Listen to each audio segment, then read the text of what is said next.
Hello. Welcome. Hey there, Torn. Thank you for stopping on by. Hope you're having a lovely day. Good to see you again. Yeah. It is as the title says. This is the art stream that was promised that ended up being replaced with me slowly going insane in Genshin. But yeah, also, chat, are you guys proud of me? I actually remembered to like put background music on beforehand for a change. Aren't I the responsible streamer? Okay, but let me stop hiding from y'all. I think I can show y'all my face. Ah! I'm always proud of you. I'm glad to hear that, Torn. It feels good. Also, oh my god, this is... Okay, hang on. Maybe we will tilt the camera. I wanted to tilt the camera a bit more closer this way so y'all can actually see me as I'm like hunched over in like my setup here, but no, okay. If y'all can actually see the mess, then I'm a bit self-conscious. Okay, can I move the tablet without disconnecting a cord? Yes, I can. Alright, this is probably not like the best pop. Yeah, okay, when I was first like setting up this, this setup, yeah, way to command mastery of the language, Gold. It seemed like a good idea of, oh, I have like the PC stuff here, and then I have the drawing tablet stuff here, and like, I can just go between the two. However, I am right-handed, meaning if I'm like drawing here, my keyboard is over here, and I have to be like, for like some of like the controls. So, yeah, I might need to recook this one. I might need to put it back in the oven. But yeah, we'll see. But how was your day, Torn? Also, why am I'm getting I'm getting pinged. Oh, I see. Oh yeah, but let's see here. The music only lasts for an hour, but I think we're gonna go for a bit longer than that. Stop yapping and get on the mic. Okay, fine. I wanted to say howdy, and I wasn't sure if Grambo's there yet because, Grambo, like, I okay. From whenever I've like been present for like an early Grambo stream, he usually like takes his time with his intros. Bro's yapping as well. I told him off. I see. My old drove a coworker home after work because his truck is not so damn. Yeah, no, I remember I had to drive a coworker home as well one time, except for her, it was less because her car was messed up and more if she just didn't have a car. I want to hear LA stories. Okay, fine. I'll turn on my lamp then. Okay, wait, first let me, like, hold on. Let me lower the music. There we are.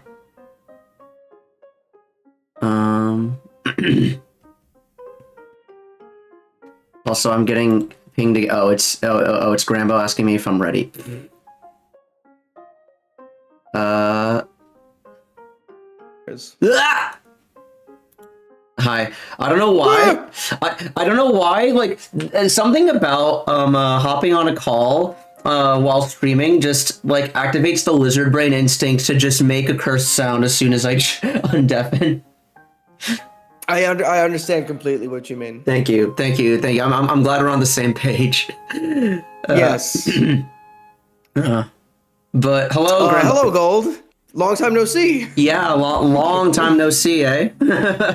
Yeah, long time no see. Yeah, it's been like what, 6 whole days. I think it was originally only gonna be like 3 days, but oh my god, I got home. I got home on Tuesday. I got back to New York, like where I am now on Tuesday, and I was just like so drained. The mojo was not there, man. I feel that. No, so I remember one of the friends who we were with. So I don't know how aware of this you were, but we got back to my place at around like 10:30 p.m. and thing is, and I had to drive one of the friends to the airport, but their flight didn't leave till 7 a.m. And so it's either yes, you told me this. Yeah, so it was a decision of, do we like just go to bed like immediately? No, because we wanted to have dinner. We still wanted to like decompress and like just talk with one another. And So the other option was just stay up, but we were all kind of tired, so it was like, Yeah, and I ended up just driving them to the airport at like 3 a.m. The airport was like 40 minutes away, so we got there like sometime after 4. I figured, yeah, that's like early enough. Like, or not early enough, late enough rather. But yeah, ugh. This is that's the bread we got along the way. What is this clip? No, I'm terrified. I see. You know, I have an airport story that we can kick this off direct with. deposit. I see. Hope you're having a lovely evening. Before then, I love you the most. LA stories. Oh, you want an LA story, Otaku? I'll give you a class. I'll give you the Los Angeles classic. I'll give you one. Exact opportunity. I joined a voice chat on stream, and it's time to be dignified. Oh, I see. I see. That's. Sorry, I'm reading my chat. Torn not to be dignified when he streams, and you know what? I respect that. Okay. Would you believe me if I told you that when I first got into streaming, I also tried to go for like the dignified, like the got it together vibe. Yeah. Yeah, and y'all can see exactly how that turned out. Yeah, look at us now. Yeah.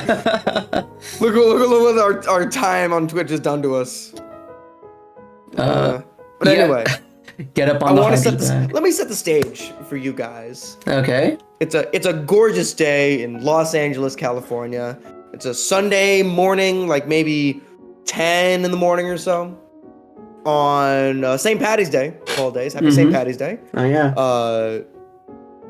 And this is the day where we're supposed to leave to go back to New York. Me, my mom, and my dad. My sister went ahead of us. She was visiting some friends in North Carolina. Anyway, and we're in the car. We're all packed. We just checked out of our hotel, and we were like, okay, well, what else do we want to do? And the parents were like, all right, what else do we want to do before we leave the state? And I'm like, guys, it's Sunday. Sunday's a big travel day for those who don't fly very often. And it's also a holiday, one that is celebrated by many an Irishman and beyond. We should just go straight to the airport, I suggest. Because it's probably going to be nuts. Traffic's probably going to be miserable. And they were like, let's go down to the pier one last time. What's the worst that could happen? We still have 4 hours. That's enough time, right? So we go to the pier, we get some ice cream. No. So we go to the pier, we get some ice cream. Okay. And then after that, we head straight to LAX. Now, not only was it a Sunday, not only was it St. Patrick's Day, there was a running marathon in the area of LAX. So there was a street that was blocked off. Oh no. For cars. We were in traffic for about maybe an hour. So it's around 12:45 and our plane leaves in 2 hours. Boarding doesn't start in 2 hours. The plane takes off the ground. So that means boarding is in 90 minutes, which means you have basically. Which means boarding was at like 2:10. Okay, so if boarding's at 2:10, then you have like 30. If it's 90 minutes away, you got 30 minutes to haul ass to the airport. Well, here's the thing. Our hotel was about 20 minutes away from LAX. Where we were close by. We were staying in Redondo Pier, near Redondo Beach. Yeah. Which, I guess to answer Darshan's question, I don't think I'm doxing myself. I'm not there anymore. Yeah. It's not a dox. Yeah. A marathon, a guy I watch on YouTube was doing that. Oh, really? No kidding. The guy you watch on YouTube was probably the reason I was stuck in traffic. Fucker. Not you, the guy. The fucking pier. Hey, Otaku, don't hate on the pier. Redondo Pier is beautiful. It's no Santa Monica Pier. Actually, I think honestly, I like it more than Santa Monica Pier. Oh, okay. Because it's like its own little town. It's really cute. We'll get into it more after the story. So not only are we like 90 minutes from boarding, and we haven't checked in, we haven't checked our bags, we haven't gone through security yet. We also haven't returned our rental car. Oh no, oh god. So we go to return our rental car, and that goes off without a hitch basically, but then we have to get on a shuttle. And then the shuttle will take us to LAX. We get on the shuttle at about just before 1 o'clock. Wait, and the flight boards at 1:40? 10:40. No, 2:40. 2:10 is when it boards, and then 2:40 it takes off. Okay. So we have an hour. We're on the shuttle to the airport. The airport is literally like you know, like 15 minutes away. We're fine. We're in the last terminal.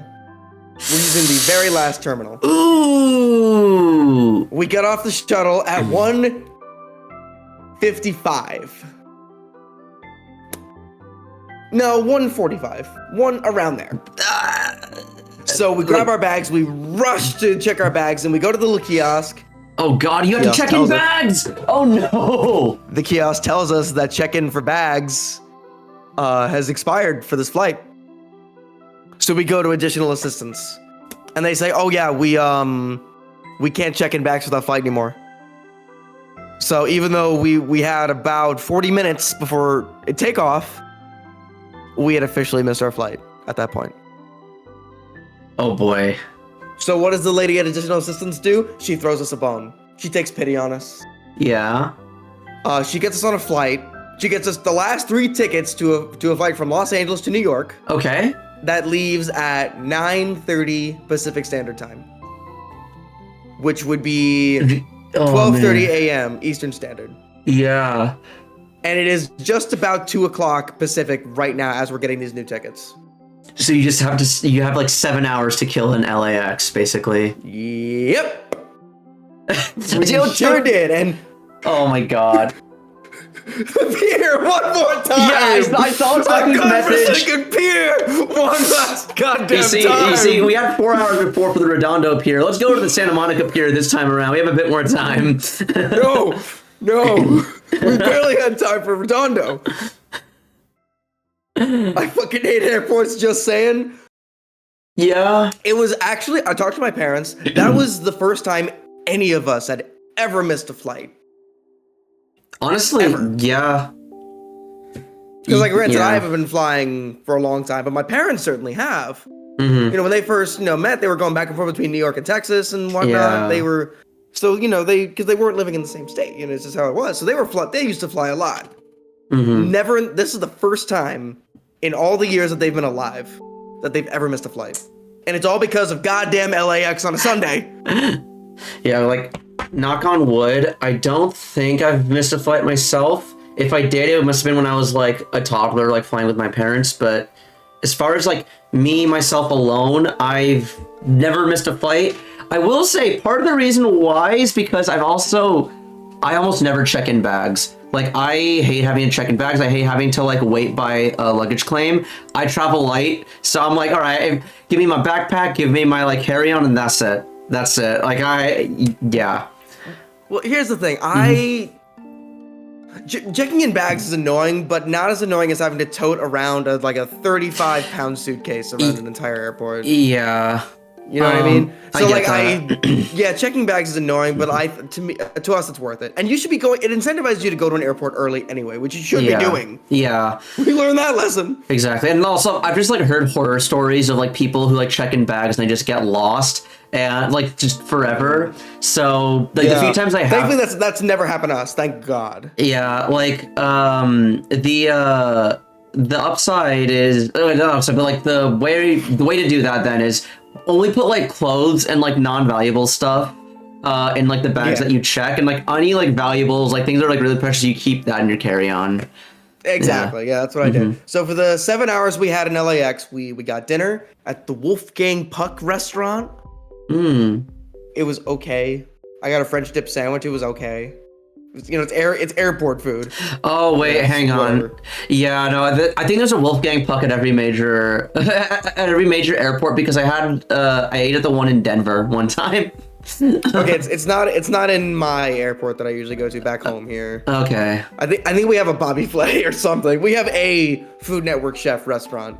All right. But yeah, so for that 7 hours, I started on my taxes. Because I have to do those now. Because, what the fuck else am I going to do? What the fuck else am I going to do, Gold Vortex? I have 7 hours to kill. I may as well be productive. I mean, fair. I read more of this. I read more of The Drifting Classroom. Okay. I got to the part where they start crucifying children. Oh, Spoilers. My favorite. I love that. You love to hear it. Yeah, Drifting Classroom has gone full on Lord of the Flies now. It's pretty great. Amazing.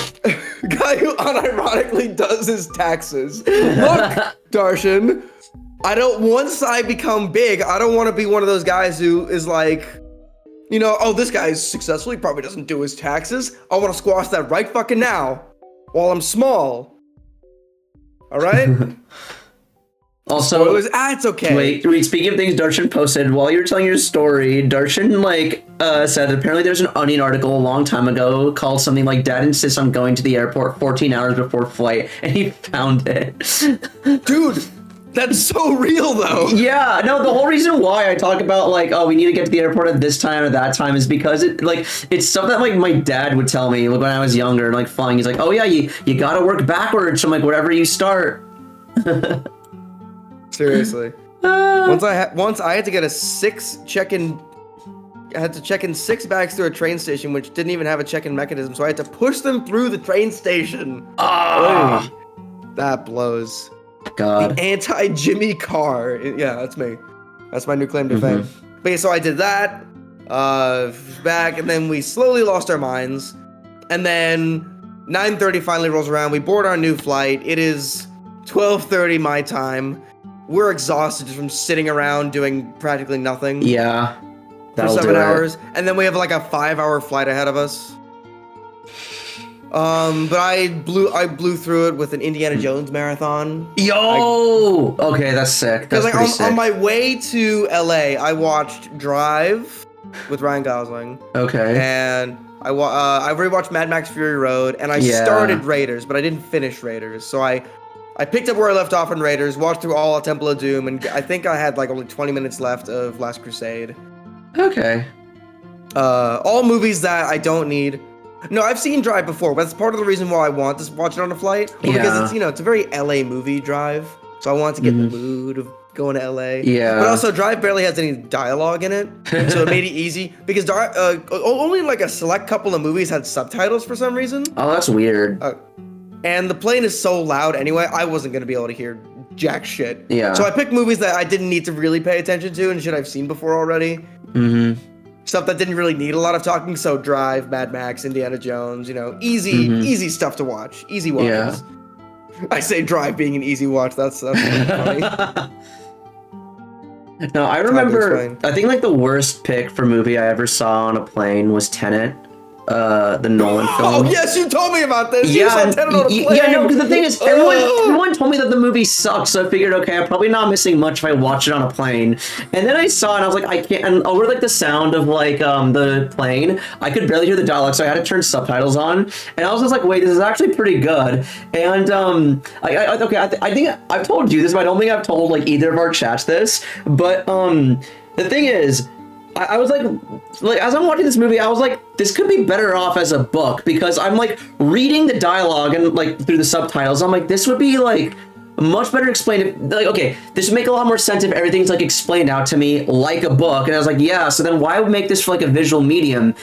And then you just see all the visuals of things running in reverse and all the imagery of stuff going backwards. I'm like, okay, wait, no, this is pretty cool.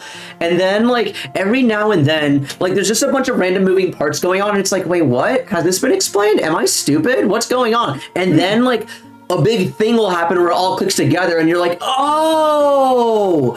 And yeah, no, it ended up being a really good movie, but with all the cool visuals and stuff, I'm just man, why did I see this on my phone on a plane? Yeah, I feel you. Yeah, I feel you there. And there are no, and I will say though, for how good it was, don't bro wrote a prototype for his script and then forgot to actually name the main character. Why the fuck? No, that's on purpose. That's an artistic choice, man. No, it's not. You cannot tell me that was an artistic choice. That was no, it was an autistic choice. Okay, I'm glad you said it, not me. I caught that. You almost did. I almost did. Yeah. But yeah, no, movie was good. I don't know why people told me it was it's not his best movie. It wasn't as good as Oppenheimer, which came out years later. But yeah, it was still pretty good. Tenet was prototype Oppenheimer. So does Oppenheimer tell its story out of order? Yeah. Because I know Nolan loves doing does. that. Okay, I figured it did. Yeah, Which Nolan stories are told in chronological order? The Batman ones, for the most part. Well, there is a good amount of okay. I don't think having flashbacks. The Dark Knight. Qualifies. The Dark Knight is told in order. I think the Dark Knight specifically. You can. Batman Begins a kind of. Yeah, there is like. I wouldn't. Okay, there's a lot of flashbacks, but I wouldn't say using flashbacks means you have a broken narrative. I think there's like a difference there. Yeah, so I would count the Dark Knight. Okay, I want you to know I didn't hear a single thing you just said because Otaku redeemed the "I'm gay" and so I couldn't hear anything. He's also so I would count the Dark Knight trilogy then as like his most straightforward narratives. Okay, for better or for worse. Yeah. Wait. Now the thing about Inception was like. Everyone loves to talk about how mindfucky Inception was, but I think it was told in chronological order. To the judgment of the Oratrice Mécanique d'Analyse it's told in order. We now turn to and the technically, Oratrice Mécanique I mean, Memento was told in d'Analyse reverse order. Wait, yeah, it's still a straight line. It's just going backwards. Okay, no, it's not actually because all right. So after every like scene.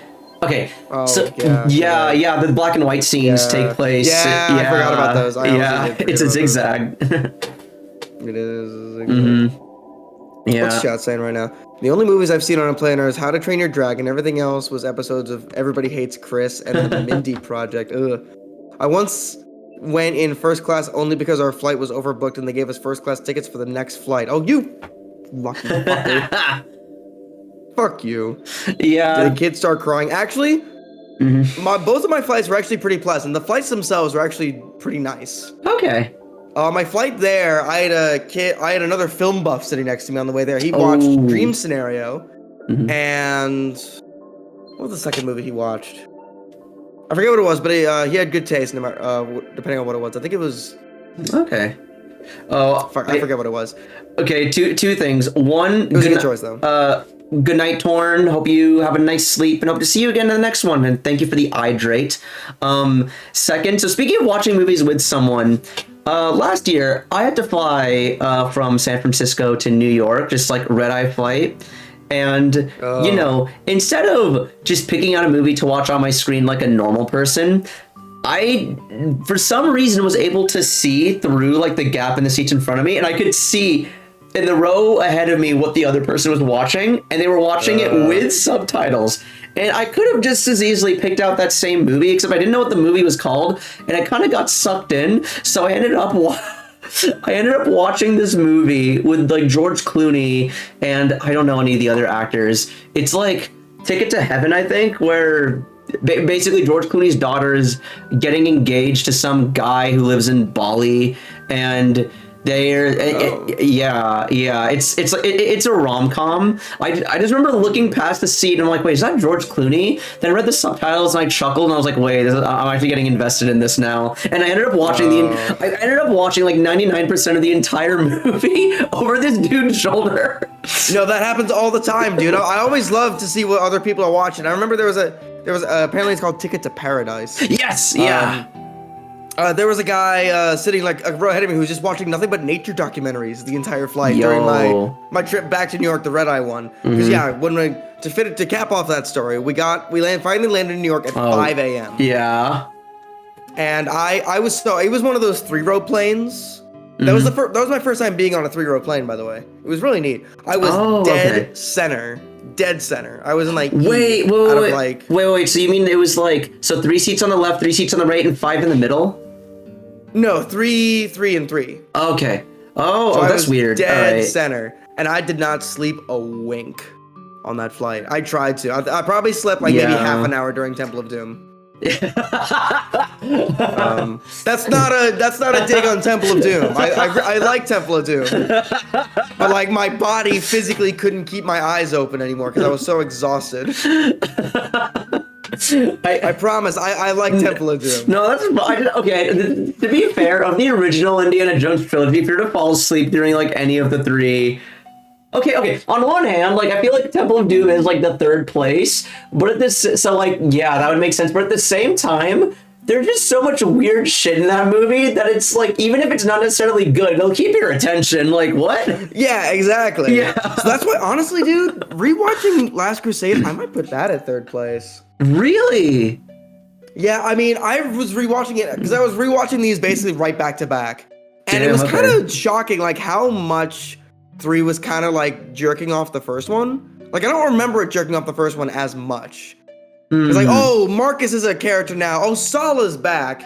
It felt like very much a celebration. It felt like... Yeah. I felt like the movie was made 20 years, like, after the first one. It was just, like, sort of nostalgia baiting. Yeah, I think... so, I think the intention was that it was meant to be the last one, which is why there's, like, a huge gap between that one and the next one. The next one being Dial of Destiny. Yes. But no, even if we like, okay, memes aside and whatnot, even if you do acknowledge Crystal Skull, there was still a pretty big gap between Crystal Skull and Last Crusade. Yeah, that was still like what, 2011 that movie came out? 2008, I think. But 2008? Oh god. Yeah, but even still, it's like that's still like a 20-year gap. Yeah, exactly. So Last Crusade, I think, was like the movie ends with them riding off into the sunset. Like, come on, like it's a perfect shot. It's great. Also, hello, Drippy. Congratulations on your graduation, my friends.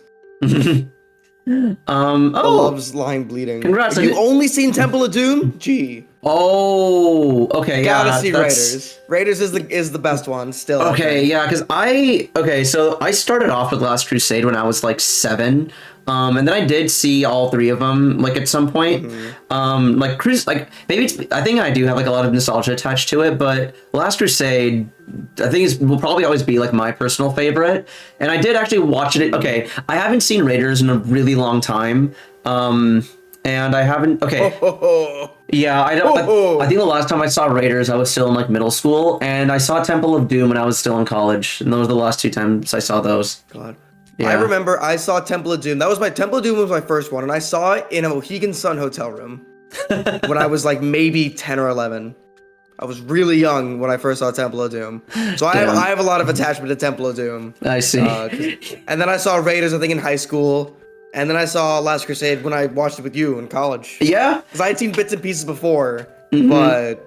That was my first time sitting through all the way. Yeah, no, it was really good. Yeah, no, I remember. Really good. Yeah, I remember. You said you were like surprised at how good it was because like Last Crusade isn't really talked about a lot when people like talk about, because most people really talk about Raiders because it's Raiders, and people talk about Temple of Doom because it's offensive. And like I never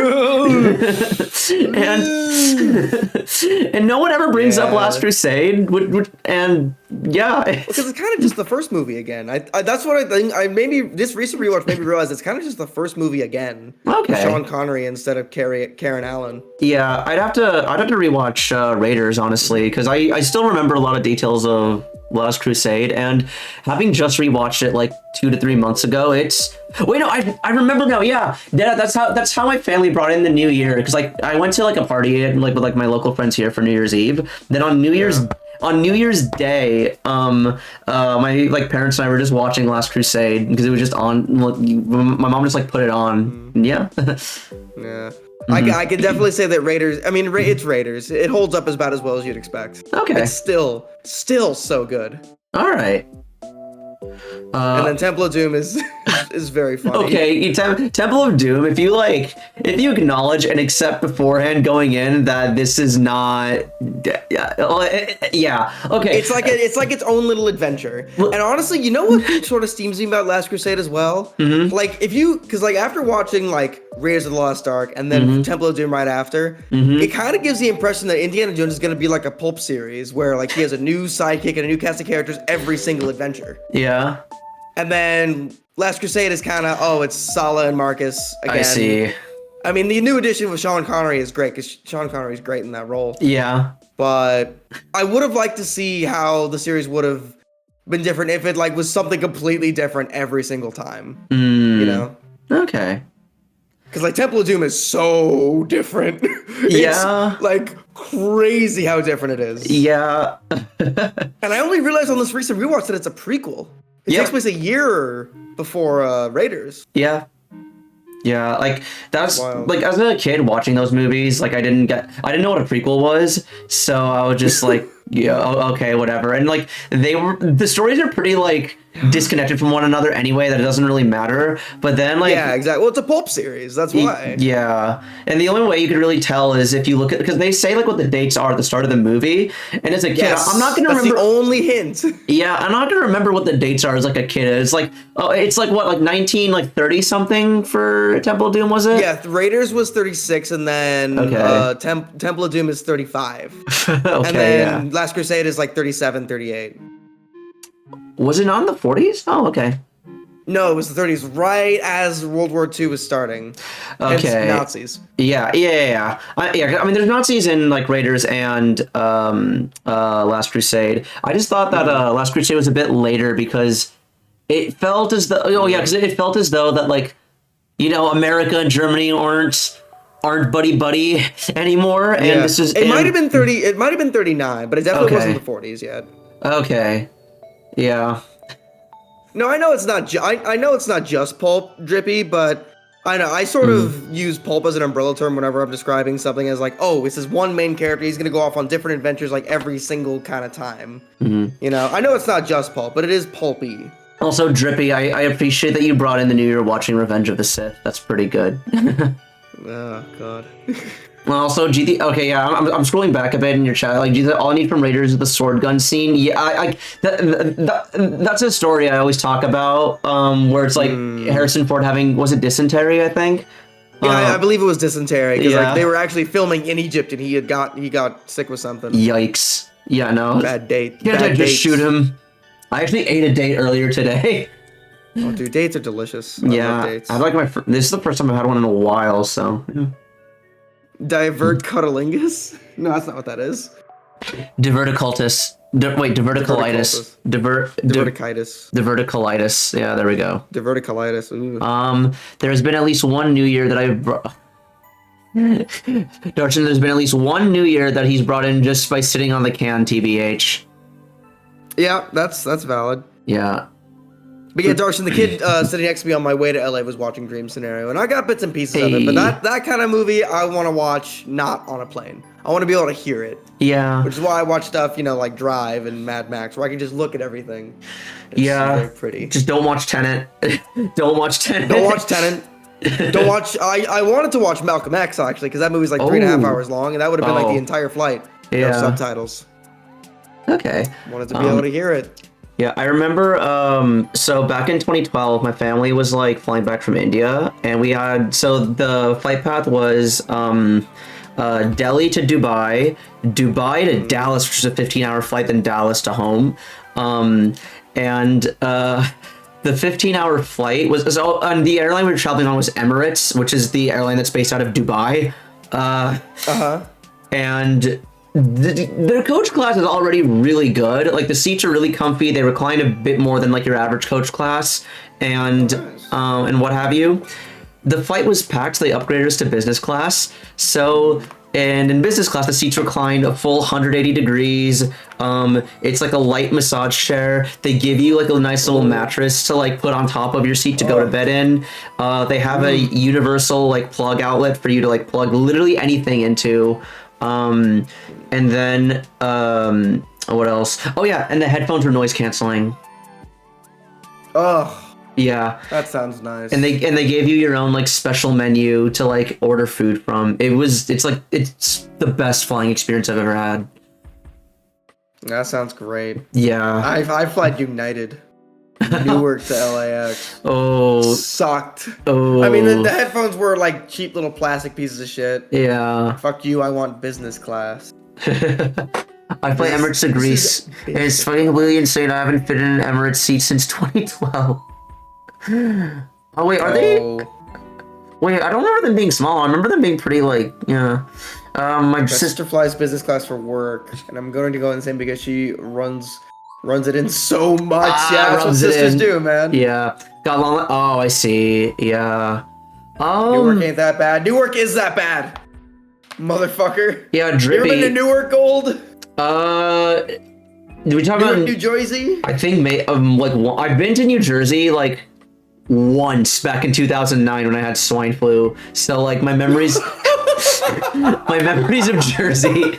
Did Jersey give you swine flu? I wouldn't be surprised. No, it was back when I used to live in the Midwest. It was Missouri that gave me swine flu. But yeah, but Drippy, if you got long legs, then like, okay, it would cost like a bit of like an extra fee, but you could probably like beforehand, like when you're booking flights, you can always pick like the first so like all the seats are like divvied up in like sections. I don't know if you have like my stream up, but if you sit at the front of like whatever block you're in, there's no seat in front of you, so that'll give you like extra leg space. I realize as I'm saying that's probably like a very like obvious thing to recommend, so maybe you've looked into that already, but just in case, yeah. Ask yourself this, why aren't you flying into LaGuardia? I don't like New York City airports. I don't like LaGuardia and I don't like JFK. Those are actual nightmares. Like LAX is a fucking cakewalk compared to JFK and LaGuardia. Yeah, I remember back in the day when I was like flying I say back in the day. Sorry, yeah. So I've flown. So when I went to visited New York last year, I flew into JFK because that was just the one where it had like the red eye San Francisco to New York. But before then, we'd always go to LaGuardia because it's just it's a less busy airport, so you always want to go for that. Yeah, that's true. New York. You guys need to go to Sydney Airport to see something depressing. What's depressing about Sydney's airport? Oh, okay, Grambo, have you ever flown through Chicago before? Yes. Well, I've had many layovers in Chicago. Okay, which airport?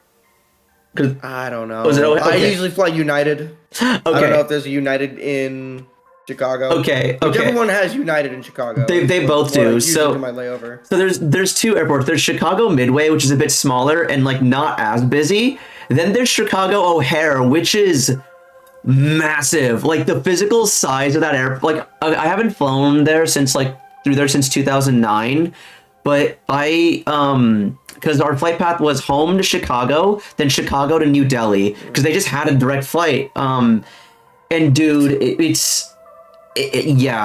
like we have to like take like a train to get from like one end of the airport to the other. Like, yeah. Oh God. Yeah. So I probably did a layover in the small, Midway, Chicago Midway. Back when I actually visited relatives in Mississippi. Okay. We'd always have to go if we were flying. Sometimes we do a road trip. There. We'd have to go from Newark to Chicago, and then from Chicago to Mississippi. That's a really weird triangle. Okay, I mean, right? I guess, yeah. Why is there not a direct flight into this? Because there's a direct flight from New York to Texas. Also, wait, we should take that all the time. Was there not one from like Mississippi to say like Baltimore? Because I know there was a direct flight from Mississippi back to New York, but getting to Mississippi, you have to stop in Chicago for like 2 hours. Wait, that's so weird. And actually, when my sister went ahead of us, she went for it was actually South Carolina she was visiting. She had a layover in Chicago too. Oh, for like 2 hours. Okay. So, and that was from LAX trying to get to Charleston. She had to do a layover in Chicago, that's basically a straight line. Why is it always Chicago? Yeah, no, okay, because I remember back when I was flying between like college and upstate New York and whatchamacallit, and like the West Coast, right, so there were like three options I had for like stopping in between. It was either Vegas, which was like fine, like Vegas from like New York, that's like most of the way there in one flight. Vegas to like California was like nothing, it was like less than an hour long, I didn't care. There was the good option, which was Chicago Midway, because Chicago Midway is literally midway between like Cali and New York. It was like a perfect straight, like almost straight line. I'm like, this is the ideal stopping point. The shitty one was Baltimore, because that just forms a really bad triangle. It's like New York, Baltimore, California. Yeah, nah. That just would add like 2 hours of travel time to my itinerary, and I had to do that shit Darshan, like 2 times. Darshan, Newark's in New Jersey, not New York. The only downside to landing in Chicago is having to duck and cover. That's a gun control joke. Good one, Drippy. Mm-hmm. Let me go back and chat here for a second. Yeah. Also, hello, Winkery. Welcome to the stream. Thank you so much for joining. Hope you're having a lovely day. Hello, Winkery. Newark has gotten better over the years. You guys need to go to Sydney. Flying into Sydney Airport is like flying into a cattle pen. The baggage collection is this big, desolate nightmare. Border control is full of cunts. Immigration is torturous. And the whole time, the speakers are blaring like you're being prosecuted. Messages like, Hold on, what are the messages like? Forfeit your extra cigarettes and liquor. Have you ever given your passport to the person at the desk at border control and said, "Yo, papers, please," reference? No, actually, because I've never traveled out of the country. Yeah. I will one day, though. Yeah, the way different countries do like airport securities. Okay, I say different countries if I've been to like multiple. It's mostly just been India and Canada. I don't remember how they did it in Canada. In India, no, they also did this coming back in the U.S. Yeah, I remember the security taking forever in India, and so in Jammu, which is, if anyone here knows where Jammu is in India, it's fairly close to like the border with like Pakistan. And I remember there was also, I want to say there was also like a security check, like leaving the plane, even though it was a domestic flight. I want to say that happened, but it's been too long for me to. But I remember leaving that airport thinking, oh wow, the security was extra tight here, and I figured it's probably because it is close to a scary border. Yeah, I'll bet. Yeah, I still have not experienced going through immigration yet. Like I said, I've never left the country, so I don't even know what it's like yet. Yeah. So it'll be interesting, I'm sure. Yeah, last time I had to experience immigration was 12 years ago. Oh God. Yeah. Yeah. One day, hopefully. Come to soon. Australia. I want to visit Sydney one day. Yeah. When the border control agent shoots you through the desk. Is that a Papers, Please reference? Yeah. It sure is. Yo, this is just like Papers, Please. Like, sir, come on, keep the line moving. Yo. We have a flight to catch. Yeah, but yeah, the mom's leaving for a port of gold. Yeah, you mentioned that, Otaku. Yeah, I remember now. Yes, you're gonna have that. You're gonna be home alone. You're gonna be a full-blown Macaulay Culkin through most of April. You're gonna be like I was last month in February. Yes, exactly. Mm-hmm. And when the cat's away, the mice will play, as they say. Yeah. Okay, we joke about that, and I just remember that shot of Macaulay Culkin just like eating an exorbitant amount of ice cream just in the living room, and I that was you, right? Yeah, no, actually, like I was, because I like found like my mom's like strawberry ice cream in the freezer that I knew she'd like saved for later that I knew she was never gonna touch, so I just like went ahead and ate it, and then my parents call me on like video call, like, what you doing? I'm like, oh, I'm eating your ice cream, and mom's like, yeah, fair enough. Of course you are. Grandpa, can you please just put it on the record that I meant that Newark was a suburb in New York the city and not a suburb in New York the state? I mean, yes, you did say that, but that's also not right. Like, it's more so in New Jersey than it is in New York City. I mean, what is New Jersey if not a suburb of New York City? Hey! As much as I clown on New Jersey, it's its own state. For better or for worse. We don't want to be associated with those people. Darshan just came into my chat and messaged in all caps, true, so true. What is New Jersey if not a mistake? We love our New Jersey viewers. It's in New Jersey. It's in New Jersey. I love how Gold has no horse in this race. This is such a fucking New Yorker thing to argue about.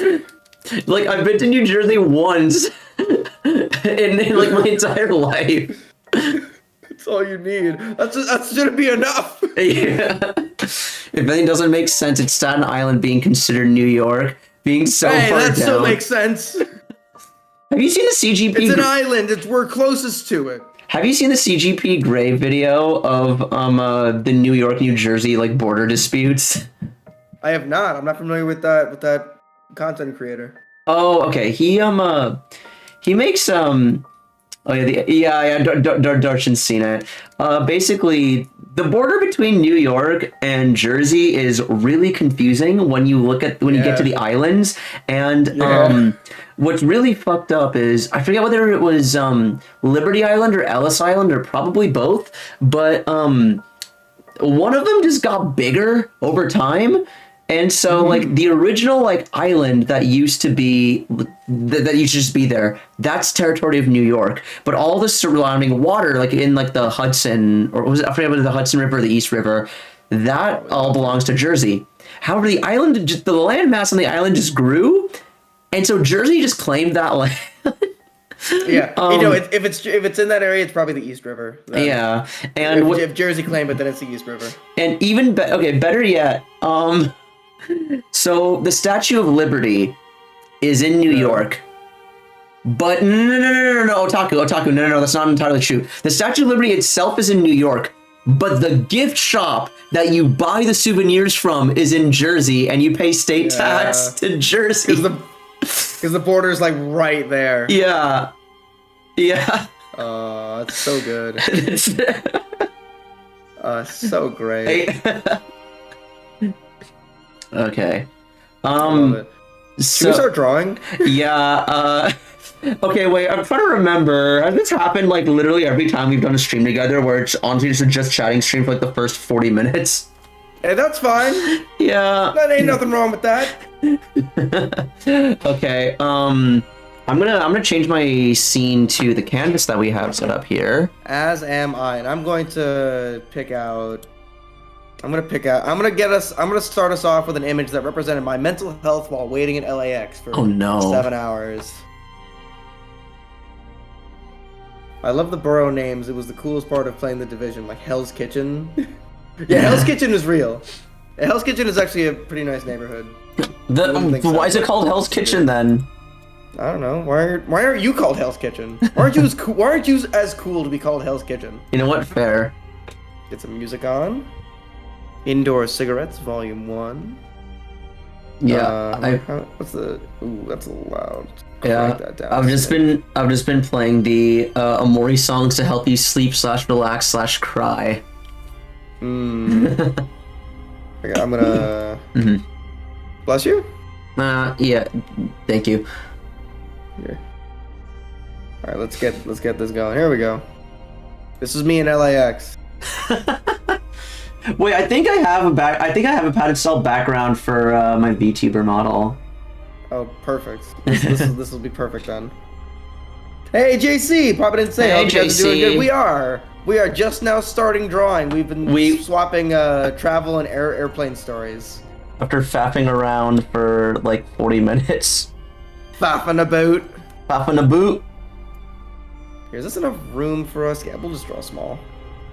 Yeah. But yeah, I realized as I was going through my photos that we haven't really done any we haven't done a whole lot of crouched in rest poses. Yeah.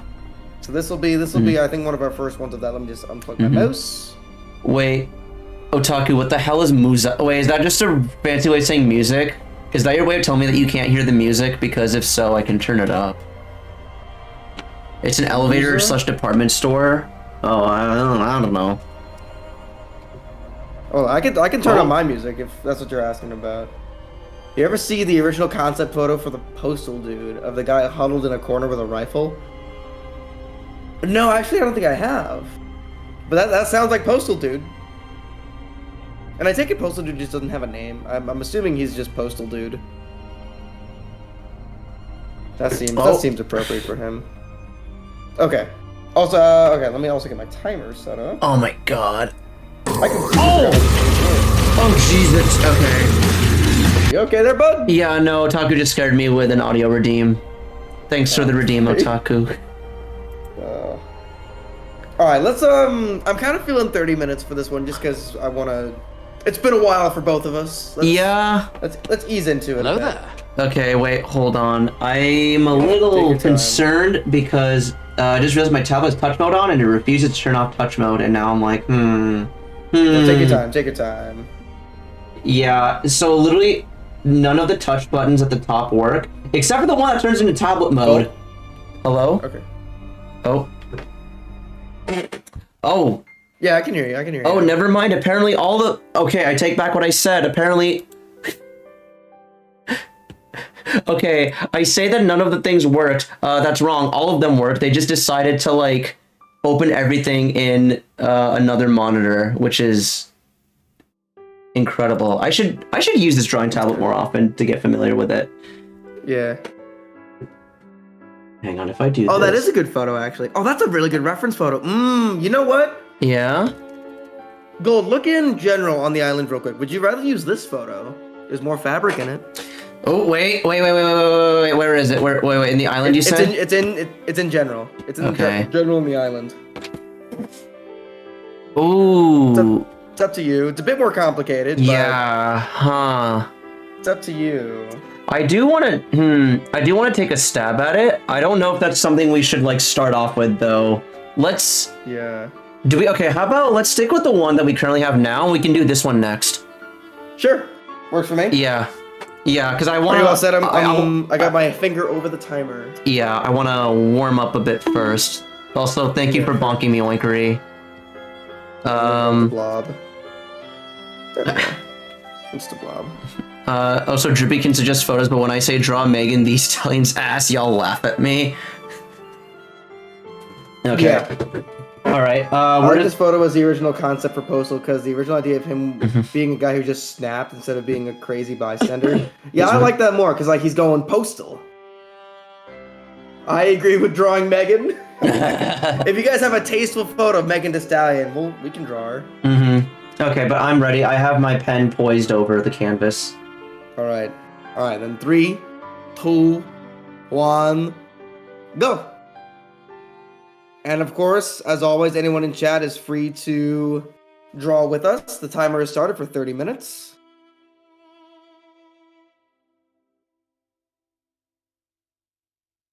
This will be fun. I was doodling at work today, so I'm like semi warmed up. I see. But not very much. Tasteful is sort of missing the point, methinks. I guess so. Gold, that's a penis! What? I don't know. Me, draw? I don't know. I may have a bachelor's in art, but that doesn't mean I can draw. I mean, I might have a bachelor's in science, but that doesn't mean I can science. Wait, your degree was a BS?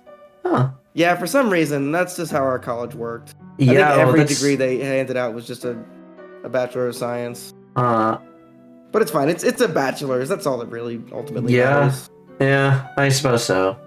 I still have proof that I did the 4 years. I did my time. Yeah, you served your time. Exactly. That's all that counts.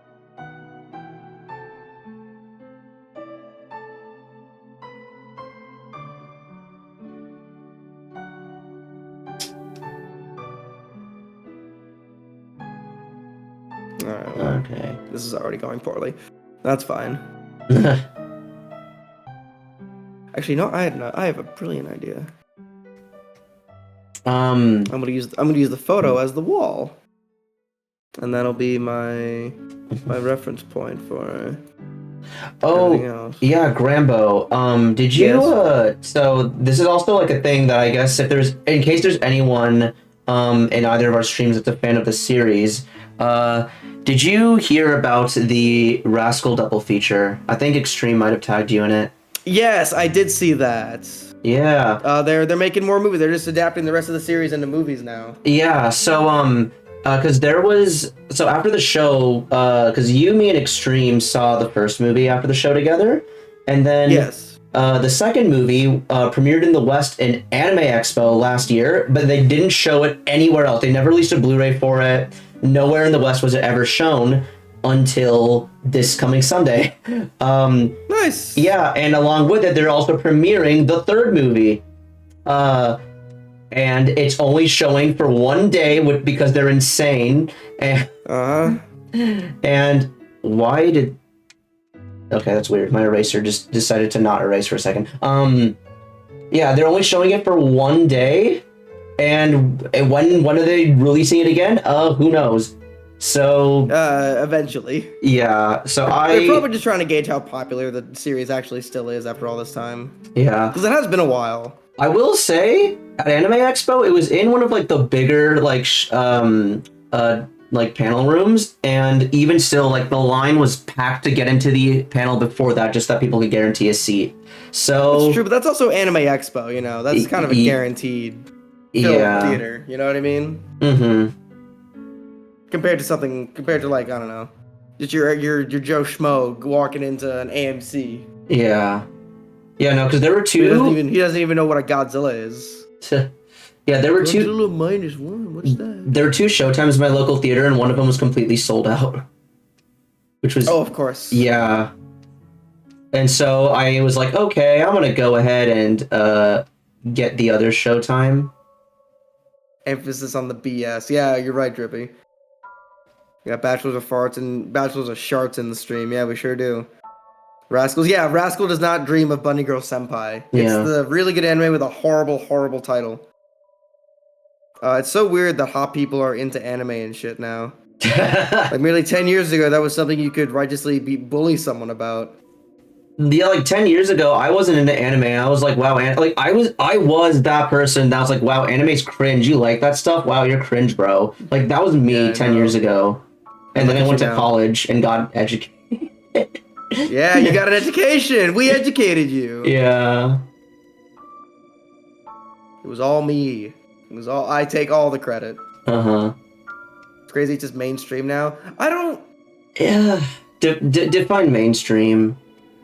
Like, I guess it's kind of. It's more mainstream than it was. It's definitely easier to get a hold of. Mm-hmm. If we want to, I will say that I wouldn't say it's fully mainstream yet. It's getting there though. I mean, okay, for what it's I would worth, certainly say that there are certainly some aesthetic things that are mainstream because people who grew up with anime are now animation people and are now working in the industry. It's like see, Castlevania. It's easier to get stuff anime like made now because it sells. Yeah. And like I said, it's definitely easier to get a hold of, but I don't know if like it's mainstream. Like Marvel is mainstream. I will say, yeah, define mainstream however you will, but I will say Gargura was in a Taco Bell ad. Oh, fuck. If that ain't mainstream, I don't know what is. It is a serious place in the mainstream and among youths now, though. It's the same thing with comics. Well, yeah, thank Marvel for that. Yeah. I see my hood friends wearing Chainsaw Man shirts now. Well, Chainsaw Man! Chainsaw Man, that fits! I love everything about that. I see my hood friends wear Chainsaw Man merch. That works, That works perfectly. Okay, I use the expression certified hood classic to describe something that it's like, yes, like I can vouch is good.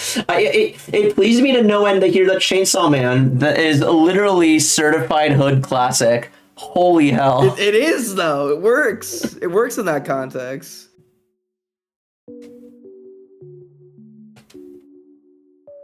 There was a new chapter I think a couple days ago. I should read. Yeah, 2 days ago I read it. I've been. Yeah, we're in the part of a story where like it's gonna suck reading it week to week because things are just kind of happening. I'm half considering just dropping it for a bit and waiting till it's over because I already want to reread all of Chainsaw Man Part 2, like the way I read Chainsaw Man Part 1. That way, I think a lot of the pacing issues I've had with it will hopefully disappear. Yeah, at least that's what I'm hoping for. But I don't know. I don't know what I'll end up doing. Yeah. I'm the same way of where I do want to like go back to it once it's done. However, at the same time, I also like one is like the whole like dodging spoilers aspect, and two, yes. I also I do want to like be kept up to date with things like as they happen, which is also part of why I've been reading JJK week to week. JJK is in a very similar state where JJK is also almost done. Yeah, the JJK is like actually in its final arc right now. Yeah, crazy to think about. It's only a lot of things are in their final arc right now, honestly. Yeah, One Piece is technically in its final arc, possibly. Macadamia, I think, is finally wrapping up. Thank God.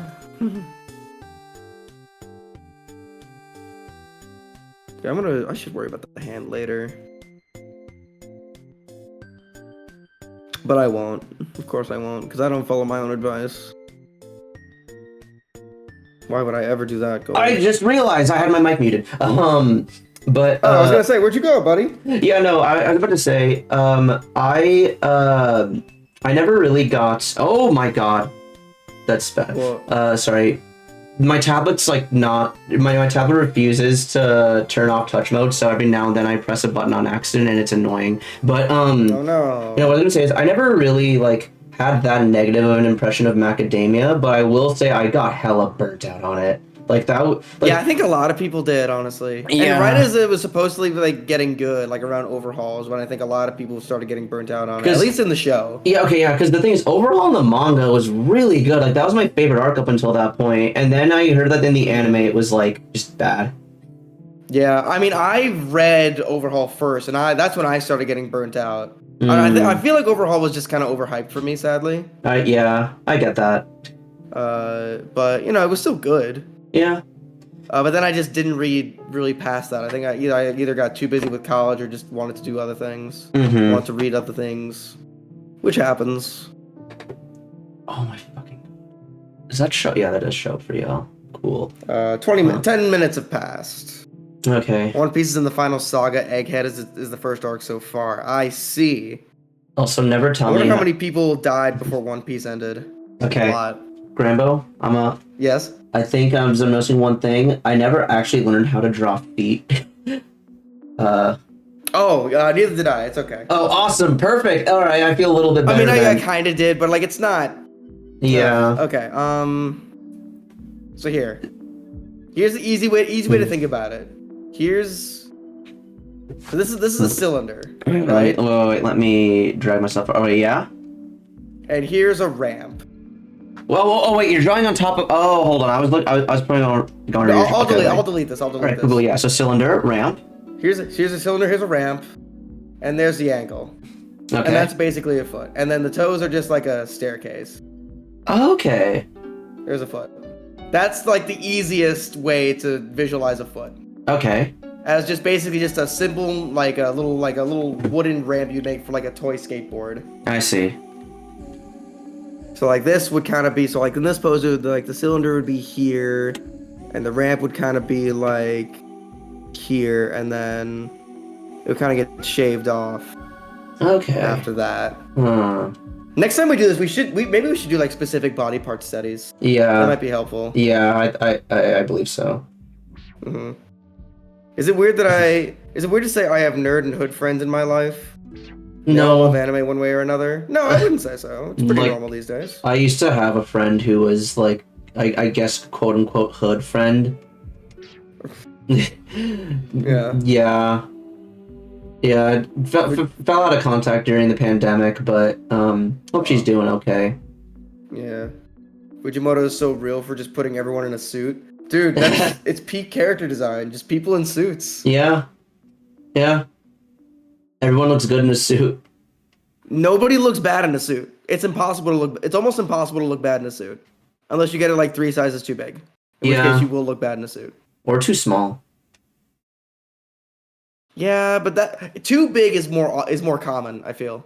Really? I usually see people like in like giant zoot suits that like were clearly like 3 sizes too big for them. Because their mom or dad picked it out. Actually, yeah, you're right. Because like if a suit's too small, you're just not gonna wear it. Whereas if it's too big, like, oh, it's fine. Yeah, I see that now that I think about it. Yeah, you get it. Mm-hmm. Okay, hold on. I gotta change my music. All right. Music. Cool. We've gone from Amori to Hollow Knight. I almost said Hollow Mouth because the first song is called Dirt Mouth. Hollow Mouth. Me when I'm hungry. Yeah, for real. True. That's what my VTuber model wears one. Oh, I see. I dropped Jojolion until it was finished. I still need to go back. Yeah, that's dead ass. That's exactly what I did. I dropped Jojolion until it was finished, and it was good. It was really good. Yeah, I need to go back and finally finish it.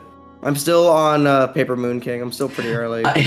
I'm so. I've read a lot more. No, I remember for like years you told me you were on California King Bed, and I got used to that to the point where I always expect you to say, "Oh yeah, I'm on California King Bed," which is like the first fucking arc.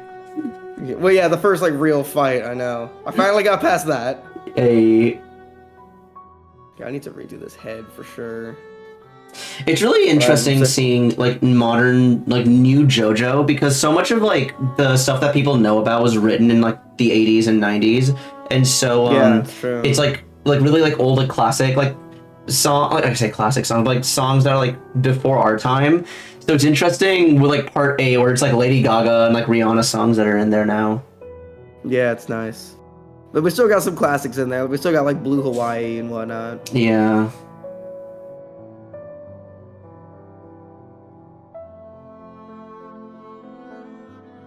All right, this is in like an okay foot. I'm not.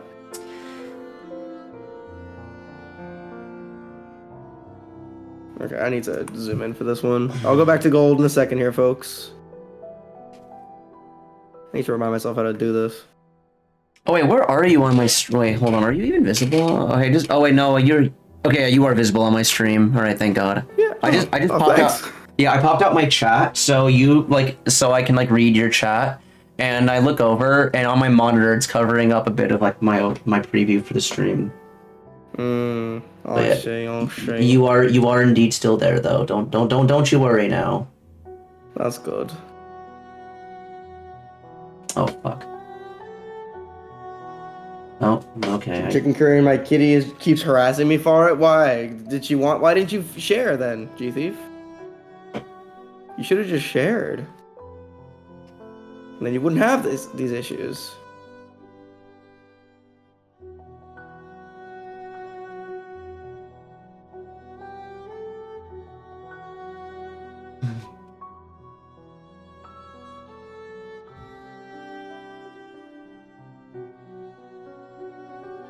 Okay, no. I'm not about to start shading when I haven't even drawn the face yet. Hold on. Yeah, you've learned. He's learning, folks. Yeah.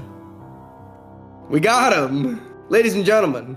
We got him. We got him. Wasn't that original like voice line from the fucking Osama bin Laden assassination? I think so. Don't think about that too hard.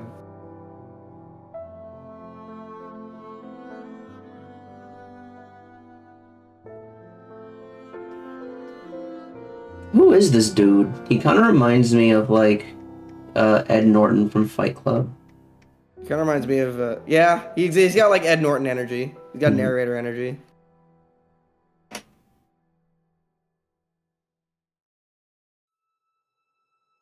God, I have to zoom in so much for this godforsaken program to do anything. It's okay. Okay, wait, hold on. I should do the same thing.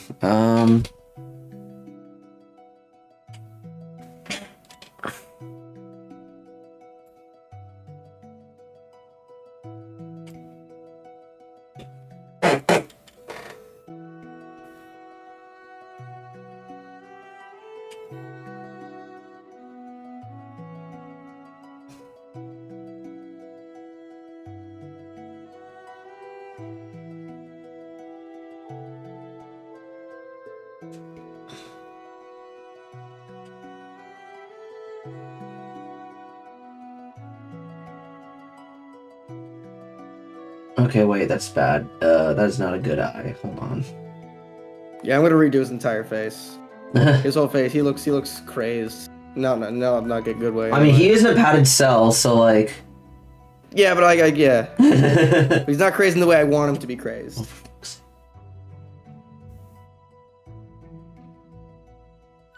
Well, what else did you guys, Chad? What else did you guys do while we were gone? I guess I could tell more LA stories in the meantime. Yeah. I posted about this in the island, but I finally did try In-N-Out for the first time. Oh yeah. Okay. Well, yeah. To tell enough of that, I actually did have something to ask you. But yeah. It's good. In-N-Out's good. The burger was pretty good. Really good for. I told Gold this, but really good for the price that it is.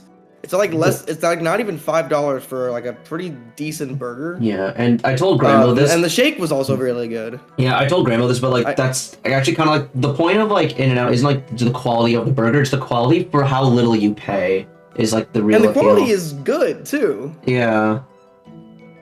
Like it's not even like that bad quality. Mm-hmm. And the shake was. I just got a normal ass vanilla shake because I guess I'm basic like that. Mm-hmm.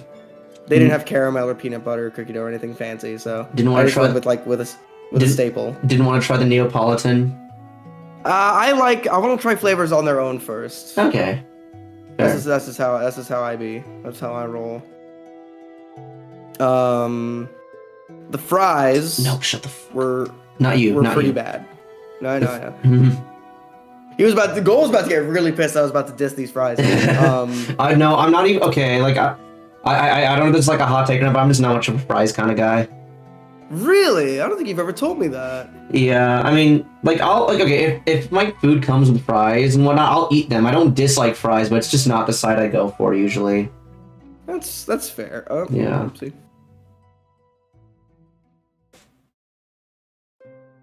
Like I can appreciate like a good like pack of fries. It's just I don't know. Oh my fucking god. Can I please turn off touch mode? Oh my god. Like no, you're not allowed. Yeah, okay. Yeah, but the fries are pretty bad. I got animal style fries as is tradition. And the cheese has kind of congealed into one giant mass, which was not the most appetizing thing in the world. So I kind of had to eat them in not like a fun way. So that wasn't great. And then like my sister and mom got normal fries, and those weren't very good either. Damn. So I recommend the burger and the shake from In-N-Out, but not the fries. Fries are no good. Fries are poo-poo garbage. Oh my fucking god. I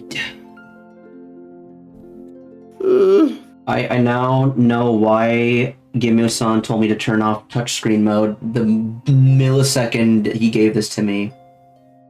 Yeah. It's not fun. It's not great. All right, let me zoom out a bit. See how we're doing. Yeah, it's not bad. It's not bad. Comes a ton on Meg in general, I'm sure. Look like Jamie Kennedy. Yeah, this might be Jamie Kennedy. Never get anything with cheese. Is chat working or just me? I've sent multiple times, but it didn't show. I mean, I see that, G Thief. I'm not looking at Grandma's chat at the minute because oh fuck no, he looks like he needs to blow his nose. Yeah. That's okay. That's okay. You're dealing with your tablet. Yeah. It's okay. I did not end up going to Heaven, and I also did not get to go to Raising Cane's. That was the thing I was gonna ask you next. Damn. Yeah, we. That'll be my next big fast food chain adventure. Next time I go to LA, we'll be going to Raising Cane's. Hey. I got In-N-Out out of the way, and it was pretty good. You and I and a bunch of our friends went to King Taco, and that was my Mexican fix. Yes, good. Because I guess to put it into context, folks, this was technically a business trip for my dad. So we ended up going to a lot of business dinners, to a lot of not hoity-toity restaurants, but like we weren't spending our time at food trucks, sadly. Which is more my speed.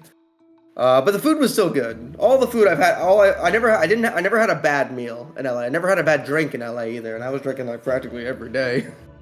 It was very good. I had a martini for the first time in LA, for the first time in a while, when I was in LA. Damn. I forgot how good a good martini can taste. Right by the sunset. Have you ever had a martini, Gold? I want to say yes, but I don't remember the last time I had one. They're so good. They're so nice and clean. Yeah. Did you bang anyone named Ruby Taft? No. But sadly. Oh, there's something else I was gonna. Oh yeah, you also had conveyor belt sushi. Yes, I did do conveyor belt sushi for the first time with Gold and all our friends. That was delicious. That was very, very good. It was just solid sushi that I could just take off and it would just come to me, and I could just take it. It was amazing. I'm not starting a voice call. No, oh my god. Holy hell. Get the fuck out of it. That's a bot. That's fake. I didn't know there was a voice call function on this thing. Oh my god, that's terrifying. Neither did I. Oh my god, okay. Well, so that makes two of us, my friend.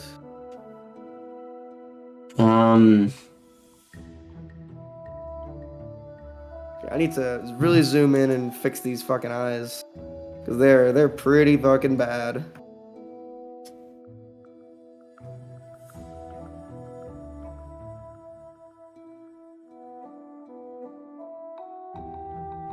Well, I gotta fix that as well. But no, I'm curious about what makes Raising Cane's so good besides the sauce. Because I've been to, if anyone here has been to Zaxby's, I've talked about Zaxby's on stream before.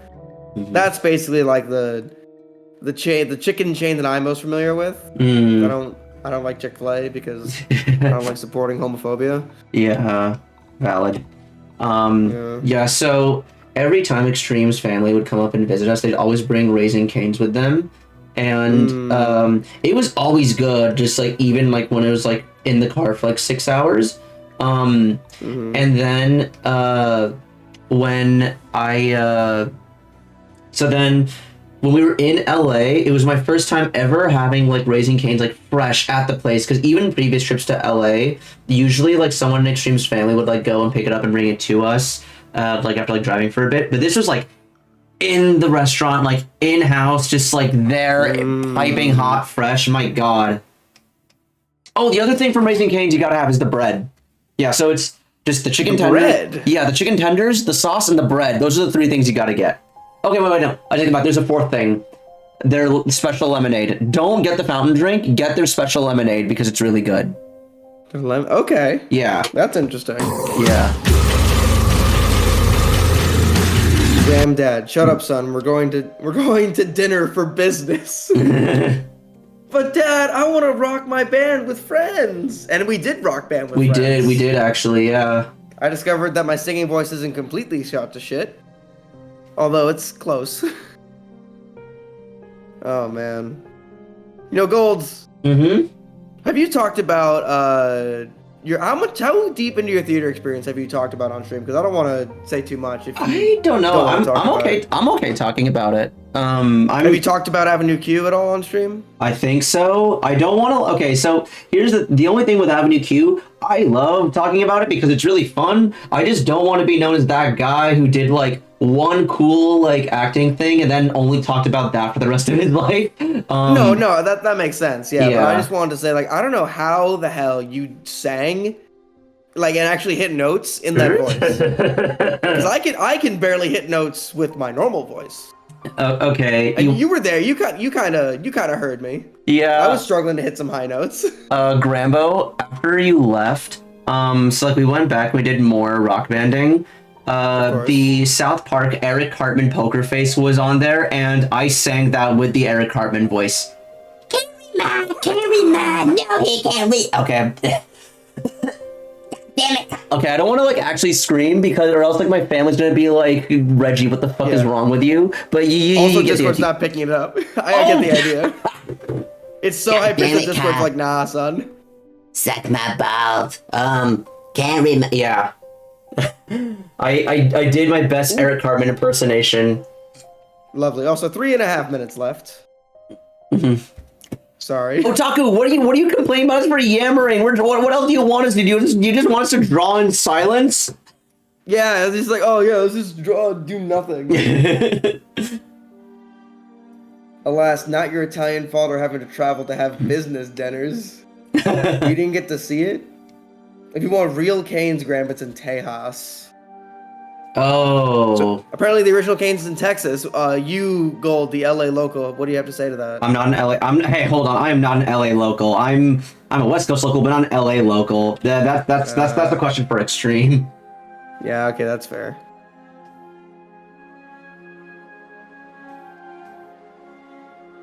How much time do we got left? We have 3 minutes. Oh, fuck. A little less than 3 minutes, yeah. Okay, well, at least the overall details look fine, and the face is salvageable. Yeah, this is fine, I think. Oh, yours is looking really nice. Hell yeah. This is okay.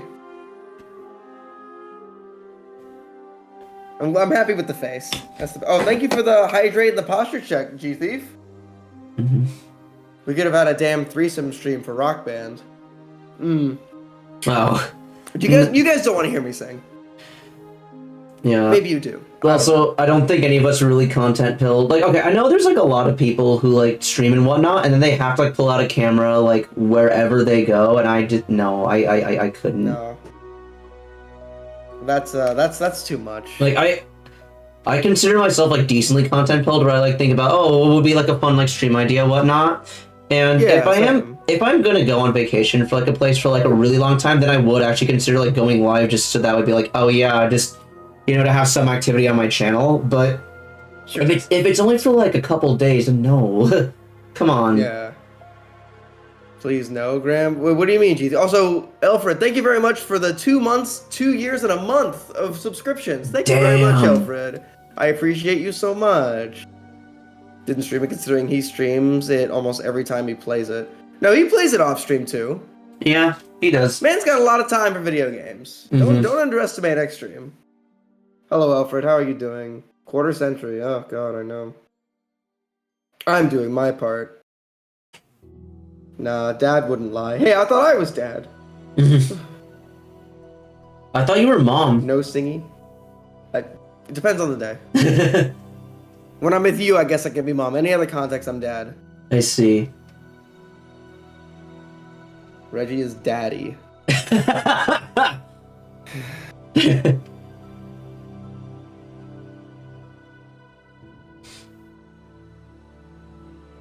No singing. You don't want a karaoke stream, G Thief? I also honestly don't want a karaoke stream. I actually did have to sing on stream one time because so it was because I was playing Persona 3 and Xstream was streaming Rock Band, and he was doing one of his things where he like had the VC open for anyone to join on his stream, and if I'd join that, and I'll also do it when I'm also streaming, and it was during a lull period on my stream, so I was like, all right, let's pop in and see what Extreme's up to, and then Extreme was like, okay, since you're on here, you have to sing. And time.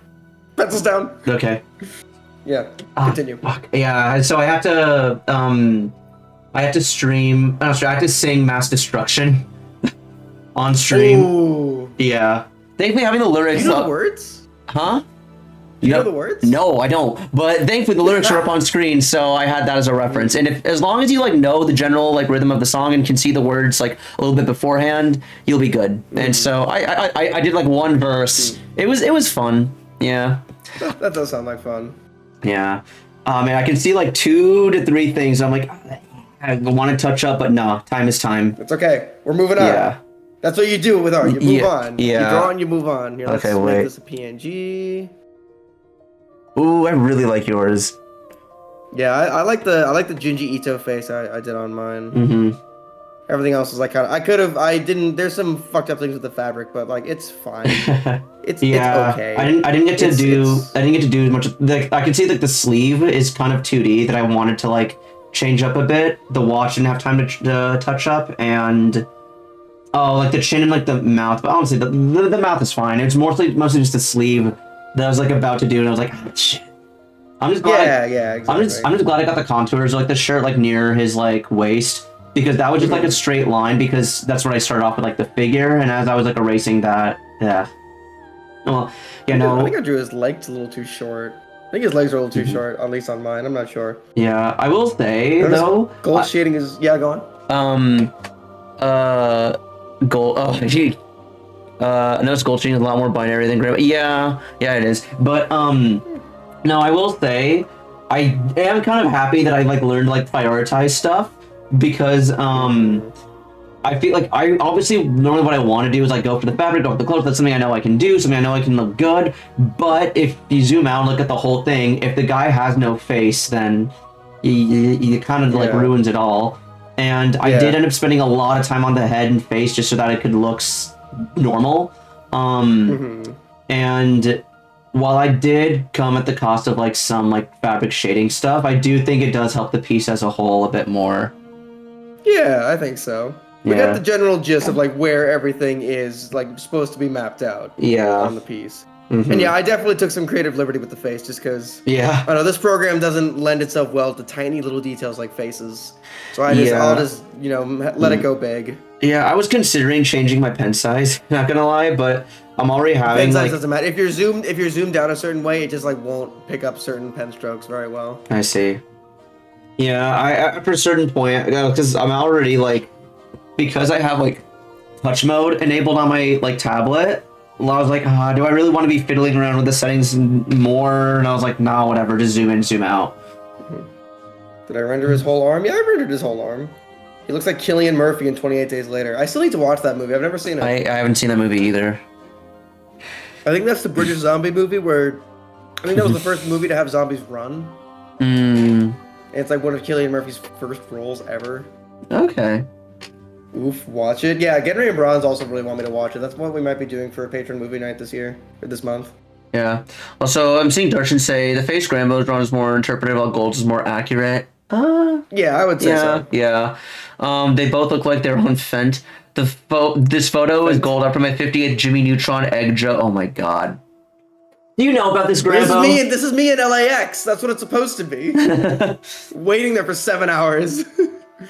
Oh, does like first role, and he is naked, dude, dead ass. The first professional film role I ever did. Well, okay, first role, first scene in like the series that it's in, and like first scene that we filmed. I was wearing nothing but underwear because it was a post-coital scene. Yeah, because they don't want to entice people right away. Yeah, I can't speak also to. Directed by Danny Boyle. Yeah, it was. You're a new male, Jimmy. Mm-hmm. That's the biggest black pill of all. Jimmy's mom. Grambo, do you know about the Jimmy Neutron egg thing that's been going on in my community for like the past like 3 days? If it's a joke from the show, I'm forgetting it. But No. like, what specifically is the Jimmy Neutron egg? So do you know what an egg is in like terms of like trans people?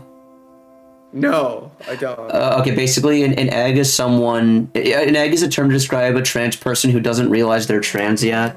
And then like the egg begins to hatch, yada yada yada. I don't know how the fuck we got on this conversation, but apparently like a couple months ago on my stream we talked about it, and I just said, listen, we're not going to talk about who is and isn't an egg on Jimmy Neutron. And Darshan just clipped that out of context. I had no memory of it until like 2 days ago, and now Taco keeps bringing it up. I mean, it is strange. What sparked? Do you remember what sparked that? No. Okay. Apparently we were talking about we were about to talk about who is or isn't an egg in Jimmy Neutron. Okay. I see. Because it would clearly be Carl, right? I don't know, man.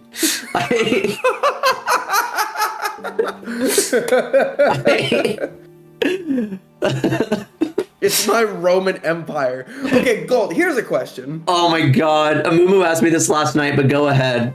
Yeah, so I had a girl in my life ask me how much I think about the Roman Empire out of nowhere when this thing was the thing, and I just like, I don't know. I mean, I still use Roman numerals, so I guess that counts. And she was just like, why do you think about it? I was like, I don't know. I just kind of do. I'm Italian, and I still use Roman numerals. So it's like... So last night I was hanging out with Amumu and like one of our other like VTuber friends, and the other friend just mentioned the Roman Empire, and Amumu was like, "Okay, Gold, I gotta ask you this. How often do you think about the Roman Empire?" And I was just like, well, I think about it pretty regularly, like maybe like once a week, once every couple weeks. No. And my answer to that was like, no, because like one, in general, I like history, art, and architecture, right? And they were very significant, like they were a dominant force on most of people. They're like the most prevalent empire in human history, and a lot of their influence is still seen to this day. So like, yeah, it makes sense. Like I think about it does. Yeah, and so I was like, yeah, I think about it pretty regularly. She's like, why? I'm like, all the reason I just said. They were an empire that lasted for like over 1,000 years. Their influence is still seen today. They're a big part of just being human. And she was just like, oh my fucking god. And our mutual friend was just like cackling. And I'm like, what's the big deal? Because apparently every woman with like a significant other has been asking men, just like, how often do you think about the Roman Empire? And like, that's the answer everyone gives, including you and me. So what's going on with us? Okay, I don't know if they were, okay, Darshan, the fair point. I don't know if they were the most prevalent, but like, they were definitely up there. They're one of the most influential like cultures that's like still has had like a lasting legacy and impact in most of Western civilization. Yeah. But like Italian Renaissance, Roman Empire. Yeah. My people are still relevant, goddammit. Yeah.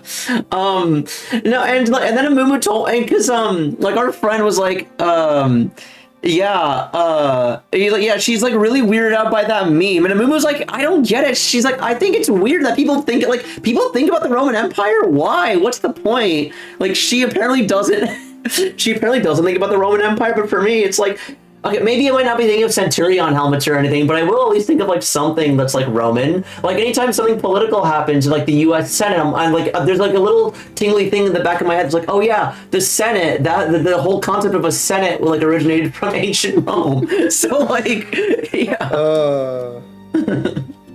So, why are girls scared? Women in chat, why are you guys scared of the Roman Empire so much? yeah. Why do you guys not think about it?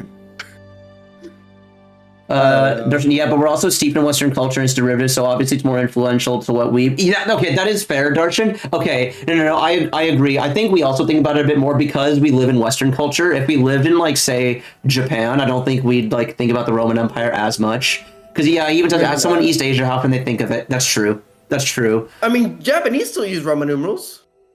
Do they? Yeah, SMT4. Oh, SMT5. Oh, that's true. Numerals. Final Roman Fantasy. numerals. Final Fantasy as well, yeah. Roman numerals, dude. Yeah. It's there. They think about it. They're in there. Yeah, that being said, it's Empire, like true dudes. Yeah. Didn't a Mumu relation with her brother? Yeah, me. Yeah. Also, hello JJ and hello Rado. How are you, gentlemen? Oh, JJ boy, hello. I mean, video game JJ. Numbering isn't really representative of Japanese culture at large, is it? Yeah, you know what? Fair.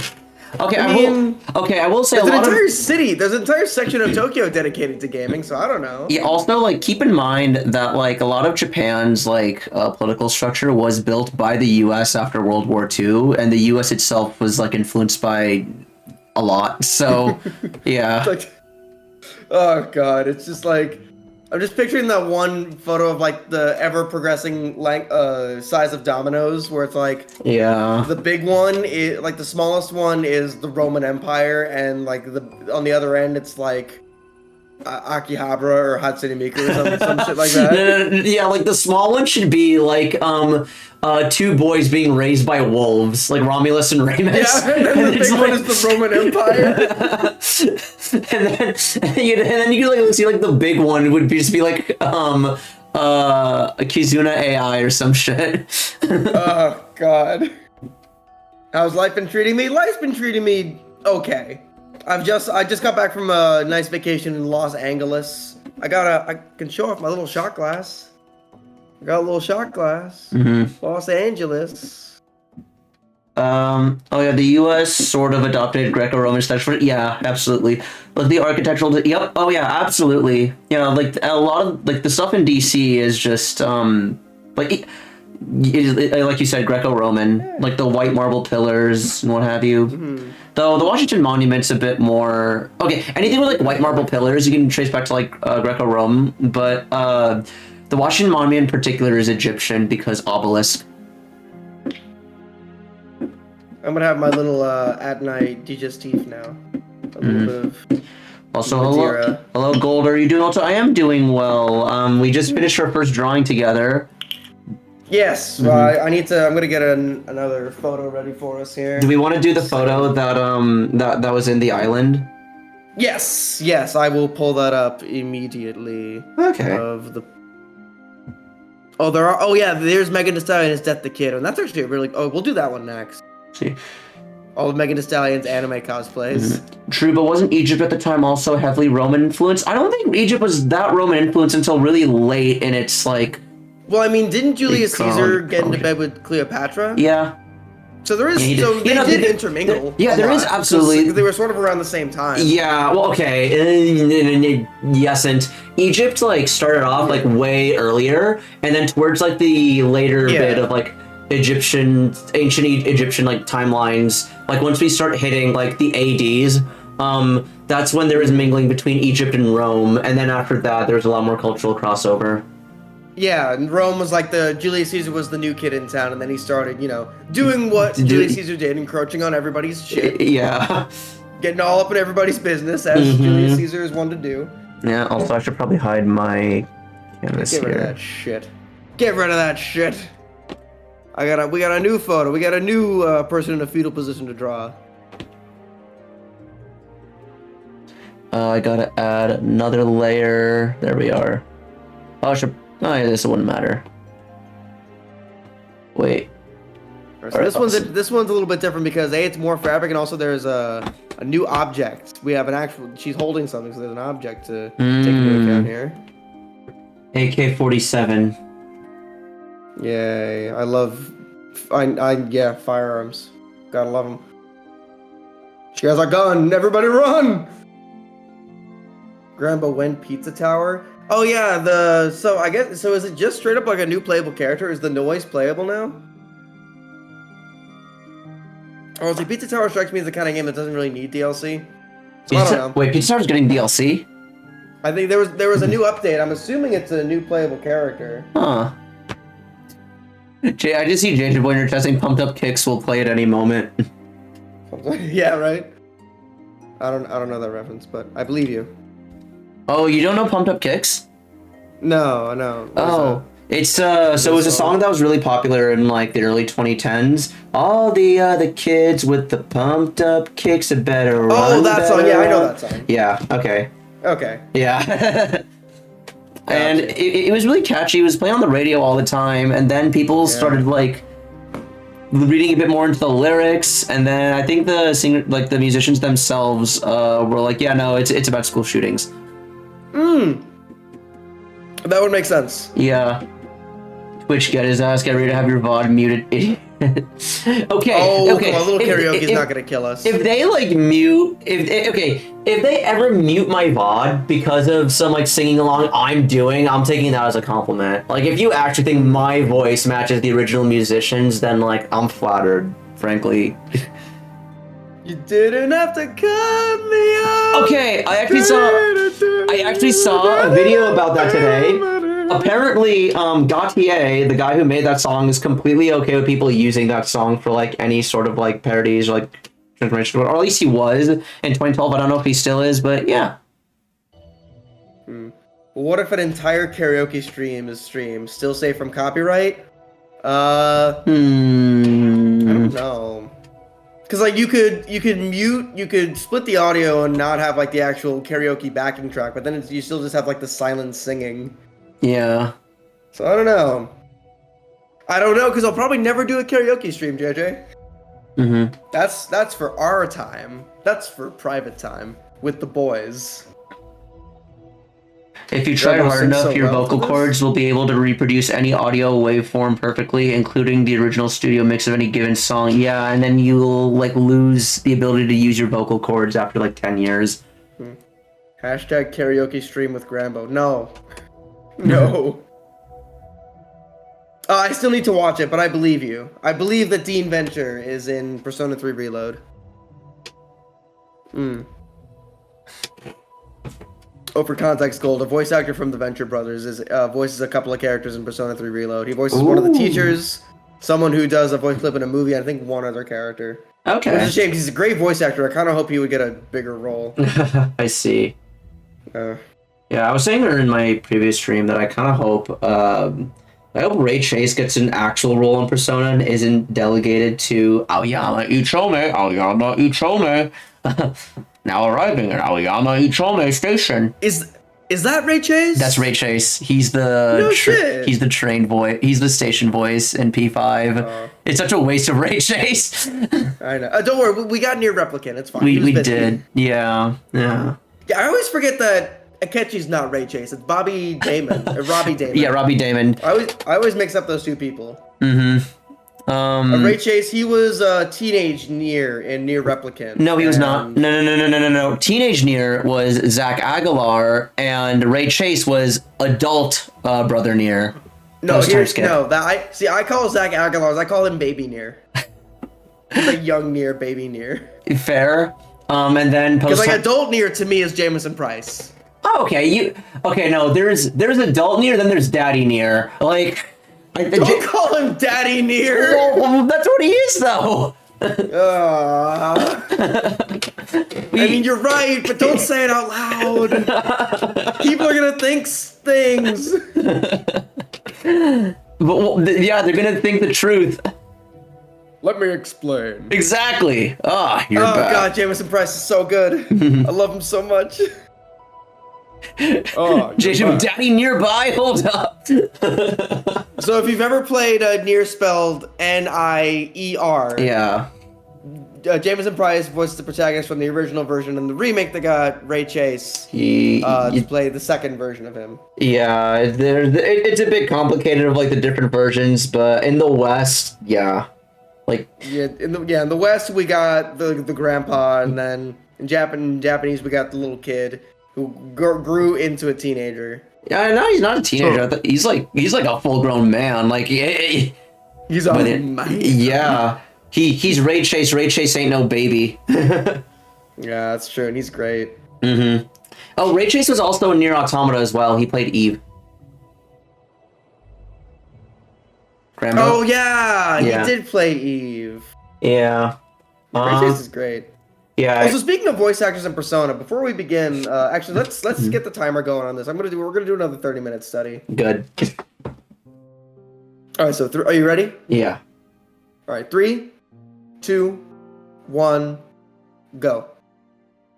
So now that I've played more Persona 3, we need to talk about Fuka some more. Yeah. No, go remind me. Did you ever play any of the Persona 4 spinoffs?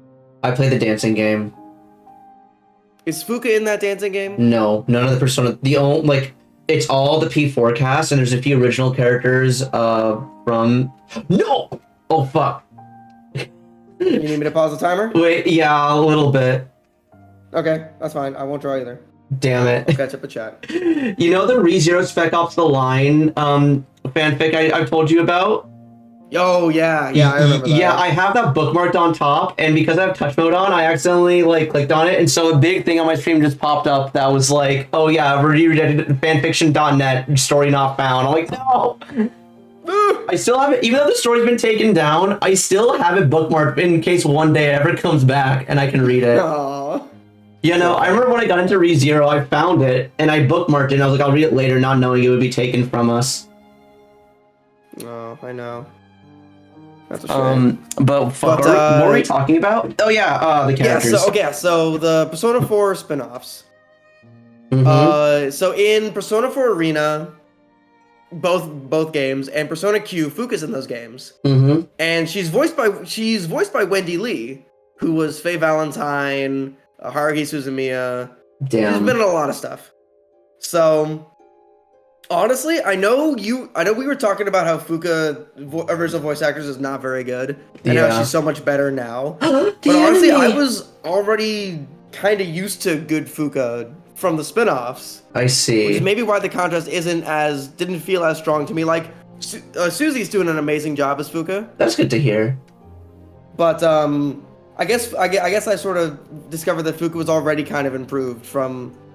Because he was already recast long ago. And I also read the original voice. So again, I've talked about this on stream before, and I don't know if this is a myth or if this is true, but the original VA apparently, because she came back for Portable, and she apparently does a much better job in Portable when they re-recorded the audio. That would not surprise me. Yeah. Malteso's a class act. She likes to, she's a good voice actress. She was good in other things. Mm-hmm. Yeah, so, and honestly, playing, okay, because the other thing is that she sounds really, old in the original. She does. Yeah, and having, a much softer, high-pitched voice in Japanese, and from what Susie Young sounds like, just suits her a lot better. It does, which is why Wendy Lee suited her so well. Yeah, and, I actually kind of liked Fuka, in, my time, playing P3. Reload specifically. Yeah, I got you. Yeah, Fuka's great. Mm-hmm.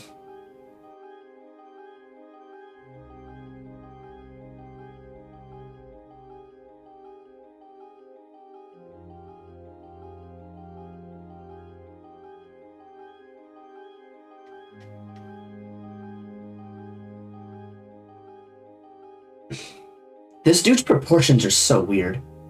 I think that's a girl. You're right. Yeah. No. What did I miss? But yeah, look at the shape of her left arm.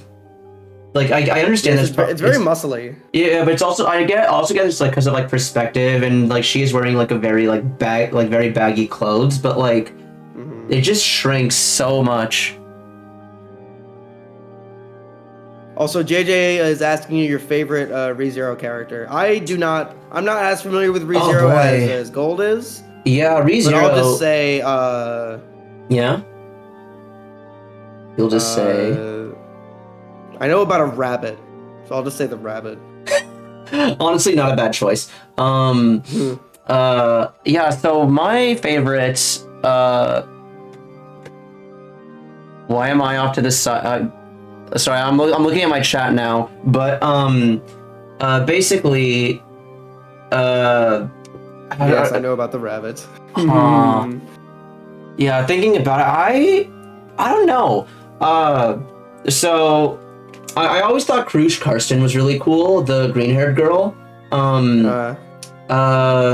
Though I also really liked the old guy who's like in her camp. I'm forgetting his name because it's been about 3 years since I read the web novel. Oh my god, it's Reinhardt's grandfather whose name I'm forgetting. Oh yeah, but JJ, if you're into ReZero, I actually read okay, because the anime season 1 covered arcs 1 through 3, season 2 covered arc 4, and season 3 is going to cover arcs 5 and 6. I actually read the entirety of arc 5, and I really enjoyed it. It's good. Yeah. It's good. Yeah. Oh my god, what is the old man's name? Yeah, her butler. He is. Okay, you know what? Fucking no, I'm googling this. Yeah. Right, it's bothering me. Gold. Reinhardt ReZero grandfather. Alias, race, hang on, where is it? Affiliation, occupation, relatives. Where is grandfather? I see father. I see. Oh my god. Wilhelm! That's his name, Wilhelm. Yeah, okay. Yeah, I really like Wilhelm. Yeah, I really like this character. I just forgot their name. Grambo? What a memorable character. Oh yeah. I'm buying tomorrow so you all can laugh at me. Biting the bullet and then buying Extreme Beach Volleyball 3 just to have it. It's like the import game. Yeah, I will say yeah. I was gonna read Arc 6. However, the way ReZero source material has been localized is kind of strange. So yeah, you've told me stories about this. I've heard tales of woes. Yeah, so basically, to anyone who's like unfamiliar, ReZero is originally a web novel, and there's not really a lot of like licensing stuff there because web novels are basically just it's like you just write it on like Wattpad, and then like a publisher will pick it up and make a light novel out of it. So in that regard, there's no like official like localization, so you just gotta wait for fans to like sit down and just translate all of it. And it's not the same because like with manga like fan translations, those happen really quickly because there's only so much text in a manga. It's mostly like art and stuff as well, so the text isn't that dense. Whereas for a web novel, it's like all text. So and all that text needs to be translated. Yeah, and so that will usually take however long it takes, and so that's like the original source material. Then it'll get picked up by an editor and a publisher, and then they will release the light novels. The light novels are like the same with like the web novels, where there's not really a lot of art; it's just a bunch of text. And because of that, and because that is like officially licensed, there are no real like fan translators because it's just so much work for something that's already being done. For something that's already being done officially that no one really bothers with it. I see. Yeah. Yeah, and And I tried to see if like there were any digital copies online, but at the time I couldn't find any like digital copies of the light novels, so I just went ahead and read the web novels, and also the web novels were free because again, no licensing. And the way they brought it over to the West is strange because the web novels are being written in Japanese, by the creator, and and so those will get translated whenever they're translated, and there is like, and the web novels, as far as I'm concerned, are like, I think they were like at the end of arc 7 for the web novel, and I think the English web novel translation is like a little bit behind that. The light novel, okay, as of me like starting to read ReZero, the light novel I think had just reached arc 7, and in Japan, right? In English, it was just finished arc 4, which was where the anime was at the time. So the anime and English light novels were at the same spot. So there was no reason to like read the light novels if you're an English speaker. And then there's the manga, which was like still on like arc 3. Oh, that's Yeah. Everything is behind. Yeah. Now I think that now I'm pretty sure that like the English I'm pretty sure that the English like web novel English light novel is probably like caught up and whatnot. However, so I read like arc 5, and I wanted to read arc 6, the web novel. The way that also did my pen size changed. Oopsies. I don't know how that happened. Okay, wait, real quick. Can we like pause? I don't know how my pen size changed. I need to like fix it real quick. Yeah, don't forget your bracket. You got your bracket keys to change your pen size. Oh, thank you. Okay. All right, let me know when you're ready. It's the comma period brackets or the... No, like the straight brackets, right next to the P. Okay. P key.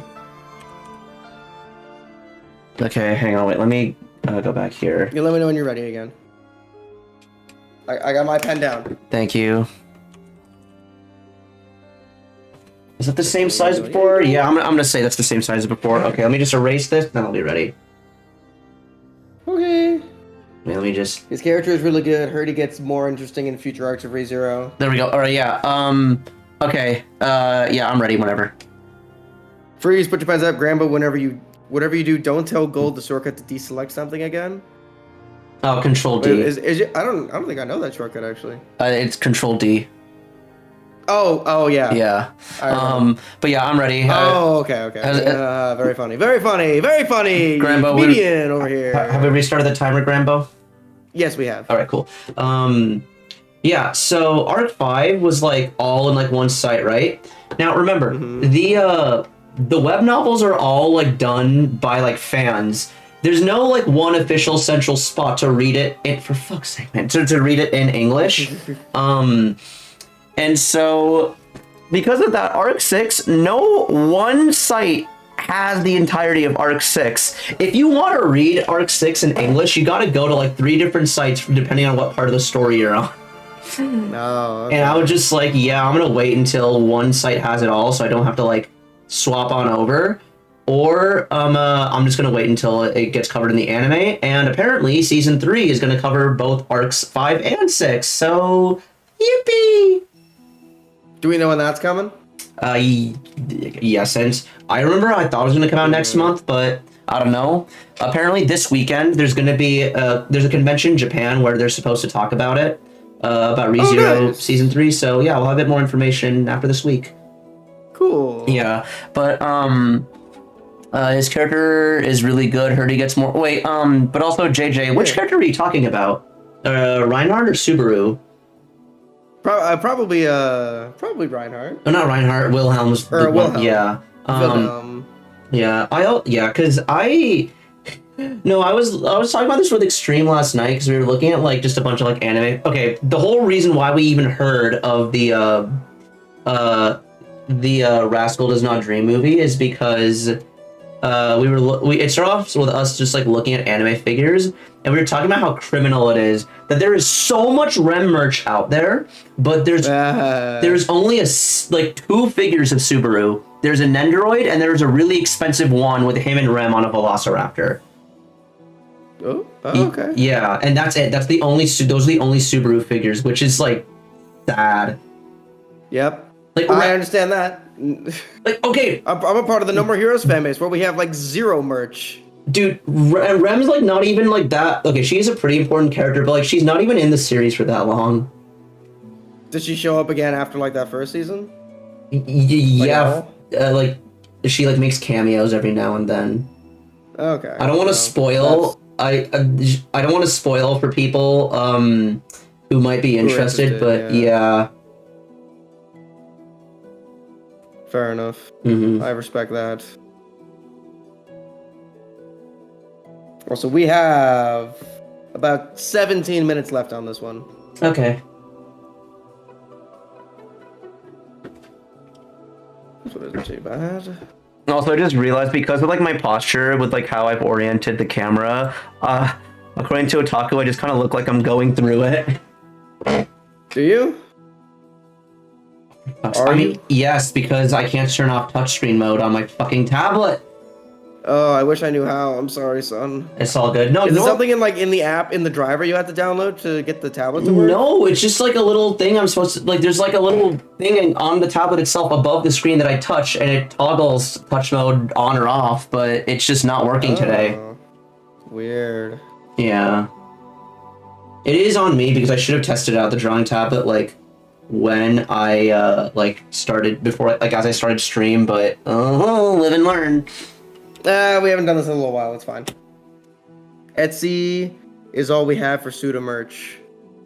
I mean, we do have the official Grasshopper site now, but like shipping is crazy because it's out of Japan, and it's all just like Grasshopper specific stuff. It's not really like specific to any of the games.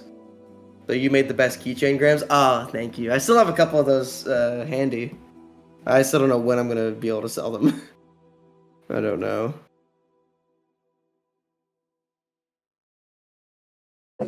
One day, I guess. I don't know. We'll see. God bless Microsoft Corporation. Yay, Microsoft. For God's sake, I just want to do a button. I hate this program sometimes.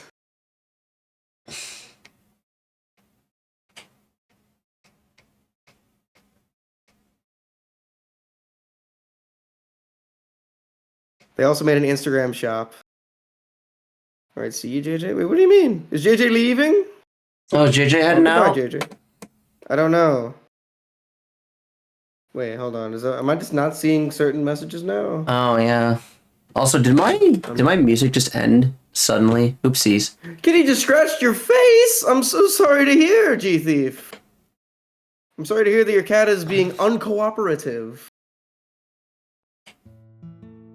Oh God, hold on. Oh. I think stream just cut out for me. I can. Oh, are we? Are we still good? Hang on, let me see here. My stream still is going. Your stream is good. Yeah, I see it. We're good? Yeah. Are we good, folks? Did I cut out at all? Hope it does well. Oh, okay. Yeah, it says we're back on now. I'm just gonna check my video content real quick. Okay. Also, time check? Okay, no, we're still good. 14 minutes. Okay. Yeah, we're still one stream, so that was odd. Very odd indeed. There's an issue with your stream. It's still going. Damn. Who said that? Yo, oh, it's Darshan. It was Darshan. Darshan, why don't you come up on the mic here? Why don't you do my job if you're so funny? Anywho. No.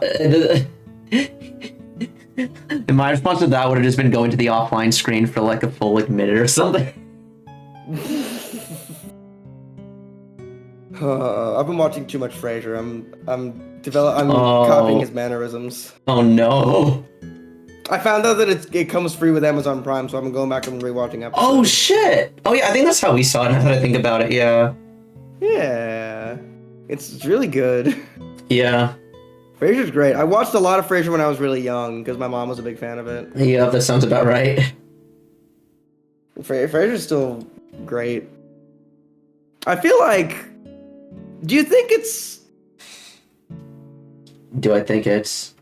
I don't know. I'm trying. How do I word this? I feel like a lot of people around our age have a phase where they just go back and rewatch Frasier.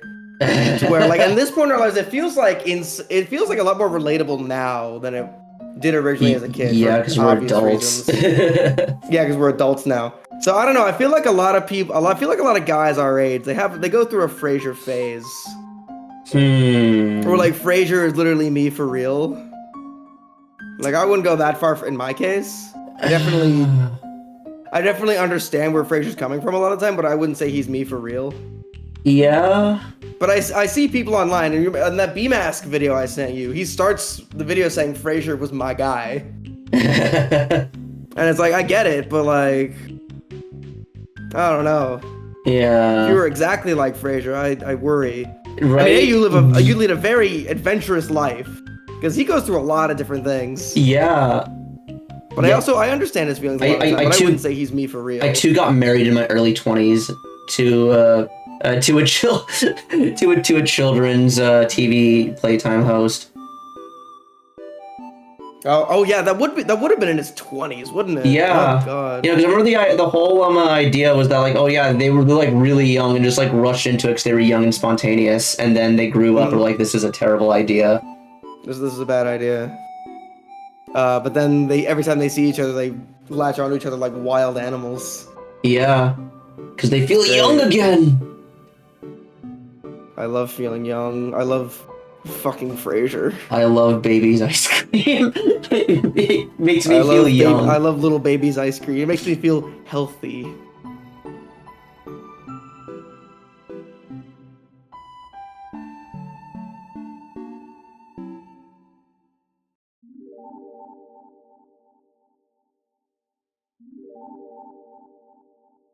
Time check?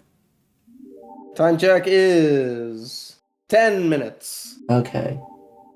I thought it was the storm outside my house. Haven't watched Frasier, but same. I don't like Frasier. I like Gary the Rat. Gary the Rat? Who the fuck is Gary the Rat? Is that a reference I don't get? I hope so.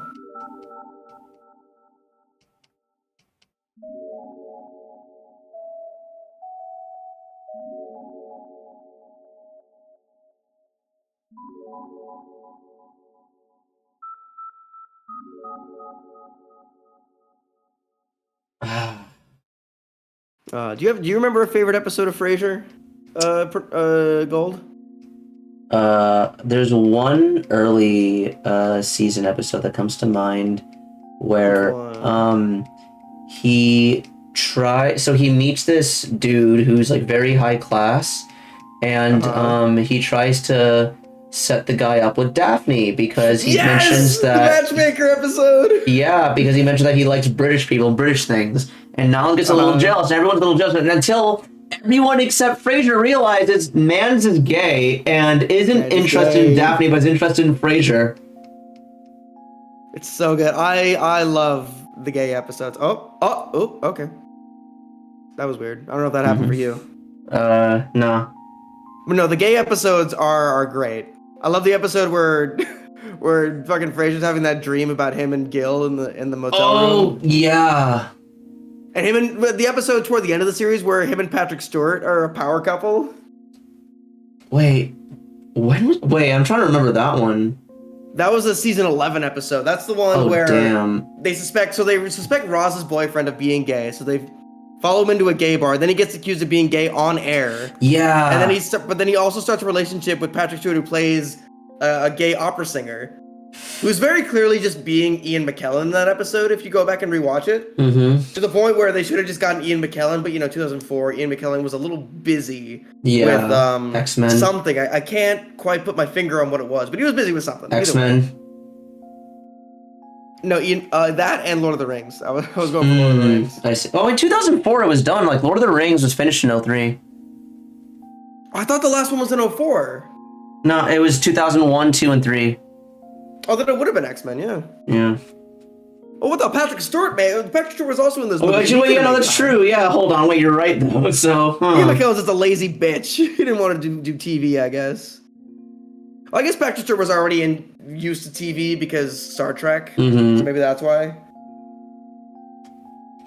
But no, like, Frasier, like, he doesn't want to tell Patrick Stewart that he's gay because, you know, he's taking him into Madrid. He's getting all these, like, exclusive concert tickets to his opera. Getting all this backstage stuff. And he's like, I've always wanted to be one half of a power couple, and now I finally am. Is it perfect? No. But I'm enjoying it. Oh, it's great. And I think that's like one of the last gay episodes they do because obviously it's season 11. It's toward the end of the show. Yeah. But it's really, really good. How much more do I have left? It was 01 to 03. Oh, yeah. Plus, filming wrapped up well before then, too. Yeah, that's true. I feel like Ian McKellen and Patrick Stewart have been in their 80s for the last 2 decades. They're just people who were born like that, Darfin. Yeah. Like, John Carpenter looked like he was 80 back when he was 40. That man is not aged. He's looked the same for 40 years. They finished the trilogy in 2000 and broke it into 3 movies. Yeah. Oh, so it was all just, like, editing. I guess it was a lot of, like, post-production stuff. Zalta would make sense. Has David Lynch ever looked young either? Yes, David Lynch has looked young. He when he was young, he had a much chubbier face. He was a little chubby boy, that David Lynch. Look up young pictures. He was a looker too. He was very handsome in his younger years. David Lynch? Yeah, not that he's unattractive now. He's just older and more wrinkly. Yeah. But he's a not a bad looking guy. He's aged better than a lot of people from his era. Also, I see there's people posting in my chat. I'm so fucking sorry, but I'm like really tryharding this image because I'm kind of digging it. Oh, I love yours. Oh, thank you. I think I'm just about done with that. I don't really know what else to add except just more details. Yeah. Oh, here, I know what I can add. I need to add the rest of her arm here.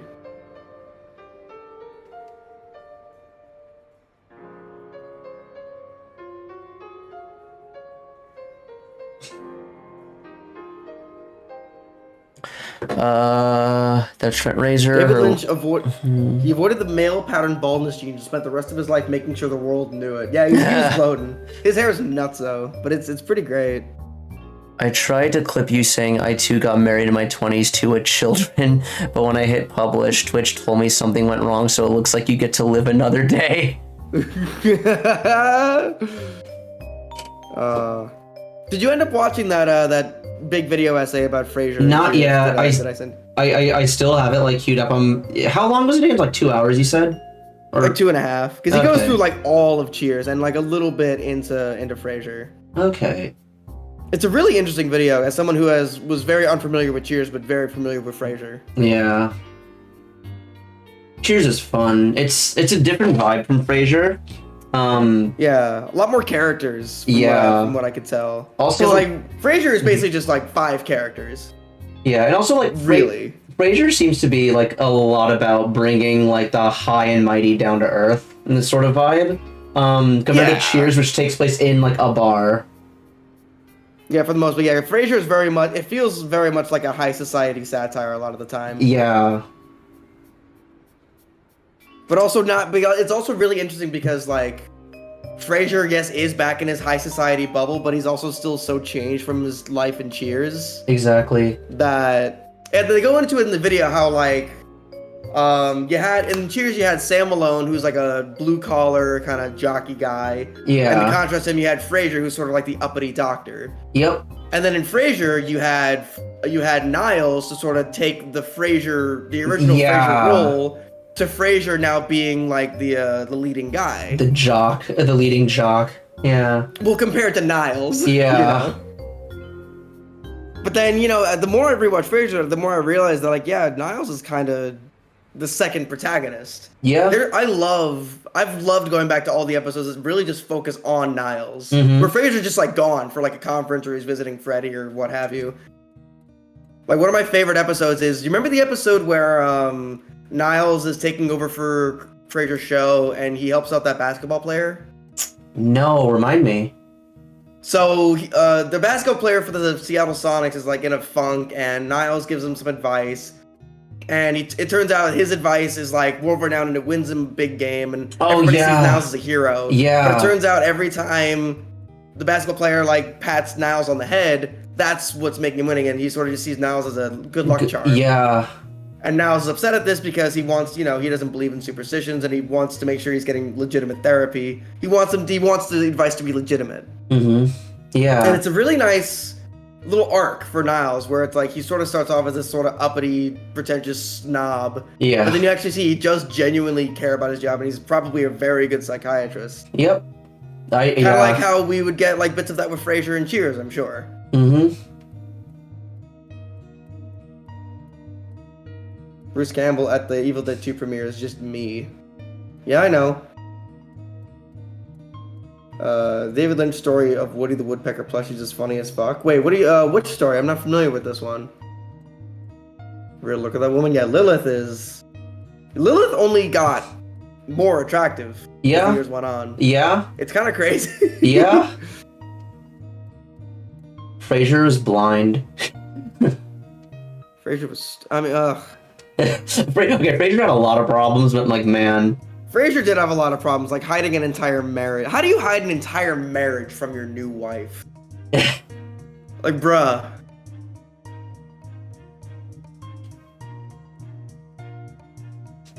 Oh, Frasier. You sweet summer child. Wait, what do you mean? But yeah, guys, so while this is a slight tangent, but while Gold and everyone else and I were touring Hollywood, like the main strip, I learned that not only does Bruce Campbell not have a star, but Jim Carrey doesn't have a star, and neither does David Tennant. None of my supposed lookalikes have a Hollywood star. Tragic. It's crazy. Yeah, it's fucking crazy. Do you remember what were you gonna say, Gold? Do you remember that one episode where Lilith comes into town and she tries really hard to seduce Frasier? Is like wearing these like really like skimpy outfits and whatnot, and Frasier's doing his utmost, and then she ends up hooking up with Niles. Yes, I do. The room service episode, also 30 seconds. Oh fuck. Sorry. Yeah. Shoelaces are a myth. I should have been paying attention. Yeah, exactly. Yeah, that's one of my favorite lines, where it's like, oh, Eggs Benedict is what I always get after a night of passion. Oh, that's very rich. Well, I only get it once a year. So good. Welcome to my home. Home you enjoy the vibe and all. Pay no mind to the suspiciously wife and children shaped bulge underneath the carpet. Oh. Time! Pencils down. It's a story he tells in the special features of Eraserhead Blu-ray, and there's a video of 5 Woody Woodpecker plushies, and he gives them names. Look in general? Okay, fine.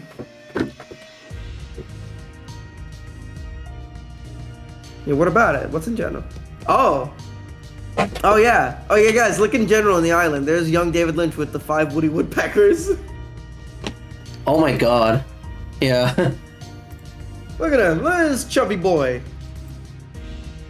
Look at his nice face. Oh, these are great. These are both very good. Cambridge? Well, Diane, I'm not really in the mood to go. Also, Otaku sent me a Frasier clip. Oh boy. Which one? And I'm really in the mood. I could see his. But no, the room service episode is great. Any episode with Lilith is great. I love the Thanksgiving episode too. The afternoon off, please. Yes, Sam, you wouldn't want to stand between me and Diane and the 7 Samurai. No. Oh, I didn't even draw the glove. Well, it doesn't matter. I already set pencils down. Okay. Yeah, sorry. I couldn't hear what the dialogue was saying, but he just sent me a clip of Frasier and Diane from Cheers. Oh, lovely. Yeah.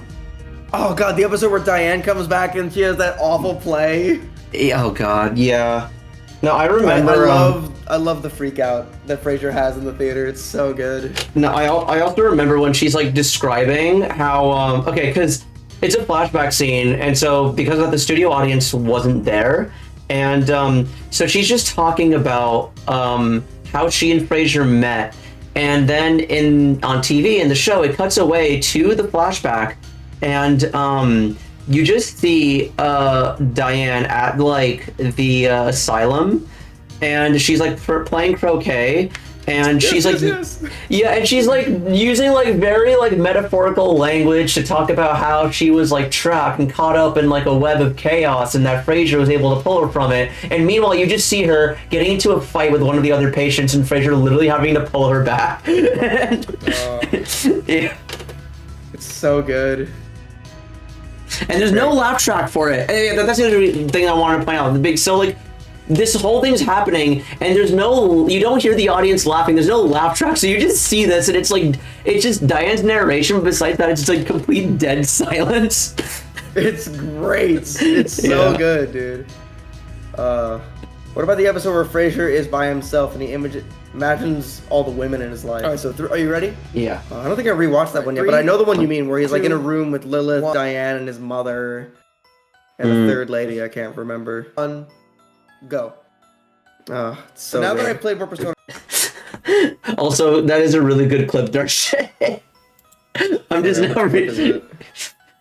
Yeah, okay, yeah. Darshan posted a clip of me because we said 3, 2, 1, go, and I started off with like the figure of her head, and I just drew a circle, and the way it was like, yeah, steps to draw a circle. 3, 2, 1, go. Draw a circle, and just ends the clip immediately. That's good.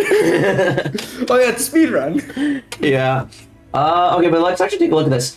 Yeah, I was like thinking okay, I kind of procrastinated on doing the whatchamacallit, the boots, because I wanted to, okay, I think the name of the game today is just making sure the faces don't look fucked up, because yeah. Because I realized, I realized partway through that I didn't have the face low enough, or I didn't have the arm high enough to like cover up like the bottom bit. And so I just kind of like tried to like shade it away. I added like a couple of lines there to sort of like act as like a pursed mouth, so to speak. Yeah, I feel you. Yeah, I was thinking, like, what if I just drew her mouth, but nah, it just didn't feel right.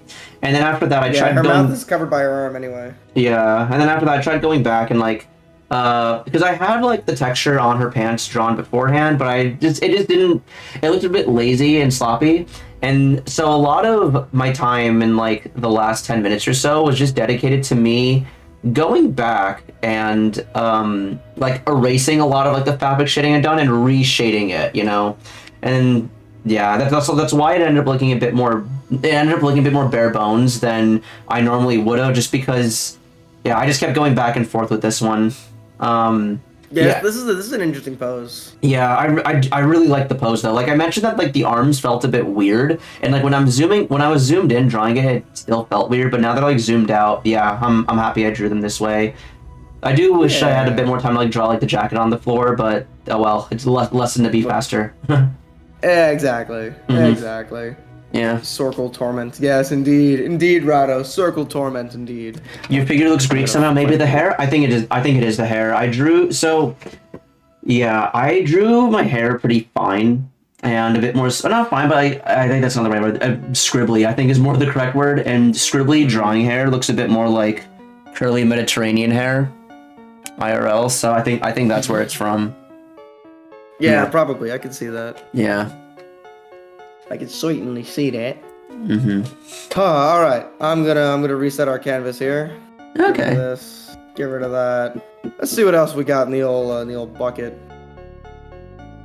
We could do more fetal positions if we wanted to. Also, let me hide this. Do this guy. Could do this fucking freak. Meg time. We could do Meg time. Oh, Megan Thee Stallion. That we could do Death the Kid, Megan Thee Stallion, just as some more perspective stuff. Oh, I haven't had any more of my Madeira. Hold on.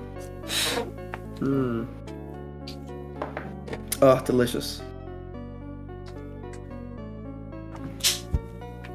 You joked about it? Let me see. Let me have a look at some of these photos.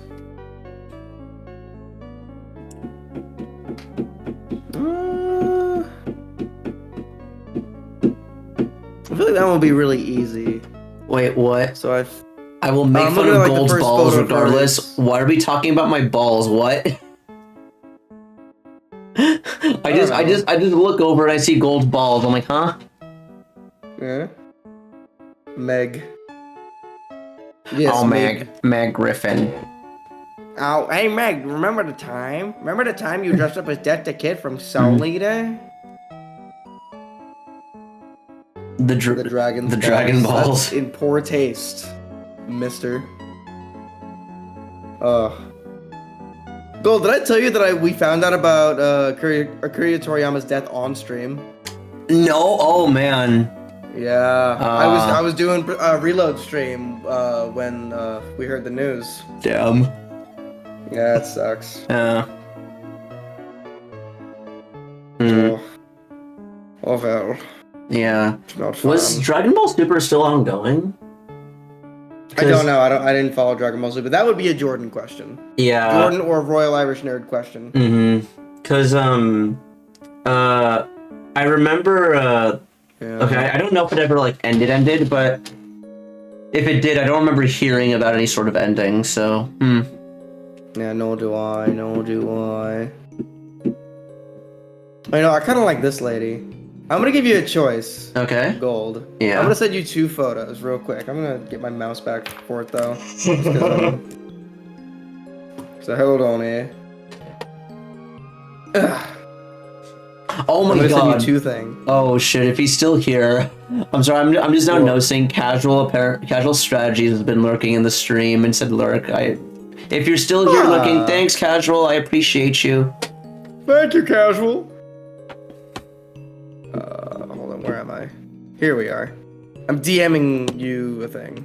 Alright, I'll have a look-see. It's this one or this one. So we just gotta... So I guess this would the first one would technically be a body part study because there's one big body part, and then the other one would just be a strange perspective study. In the newest English chapter of Super. Oh, that's nice. So I guess Super is ongoing then. The second one looks more fun. Yeah, let's do the second one. Yeah. I'm feeling the second one. Also, like, of all like the body part stuff to draw, I feel like that's like the least important body part for drawing. Hey, it's still important to know how to draw an ear. Yeah, but like, You know? I understand, but like compared to like literally every other body part. Alright, here, let me just get this lady in here. This cool lady in here. Oh shit, hold on, I gotta get a new layer. There we go. Oh my god. I have. Oh, you getting tired, son? I'm not getting tired. I'm listening to relaxing Undertale music to accompany the drawing, and yeah, I think that's why. That's fair. Let me just put. Alright, here she is. Here's our next one. Our cool Let me zoom lady. in. Where's my mouse? There it is. That feeling of including a drawing tab with 3 monitors, so every time you move your mouse, you have to like look across like a 270-degree view to be like, where is it? Who is this? This is your grandma. Portion. I snapped a candid of her last time I was hanging out with her. Yeah. Megan Thee Stallion's mom. Yeah, I can see this is Megan Thee Stallion's mom. You monkey, you shall feel my wrath. Hey, it's me, Goku. Is that all you got, Frieza? Dr. Gramba stream when? Or I just dress up as an old lady? Dr. Grandma. It's a perversion of Grambo and Grandma. Yeah, Grandma. Grandma. I don't know, one day. I'm not even gonna say that out loud. I'm not even gonna justify that with a response. Do you want to do another 30-minute one, or you want to go down to 20 minutes? Oh fuck. This was just a face and like. I feel like we should start to shave off some time because that's kind of the whole point of these exercises. But at the same time, both the previous ones, I was like, damn, if only I had more time. But I think it'll be good. Yeah. So 20? Yeah, 20. Cool. All right. Are you ready? Sure. 3, 2, 1, go! Oh fuck, that's terrible. Open the game! opens the game.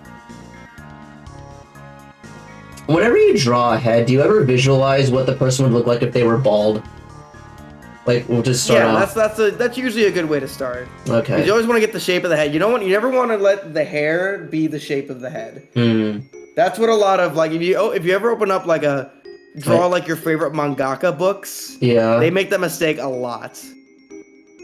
Where they kind of let the shape of the giant hair make up for like the small ass, tiny ass head, and it looks weird.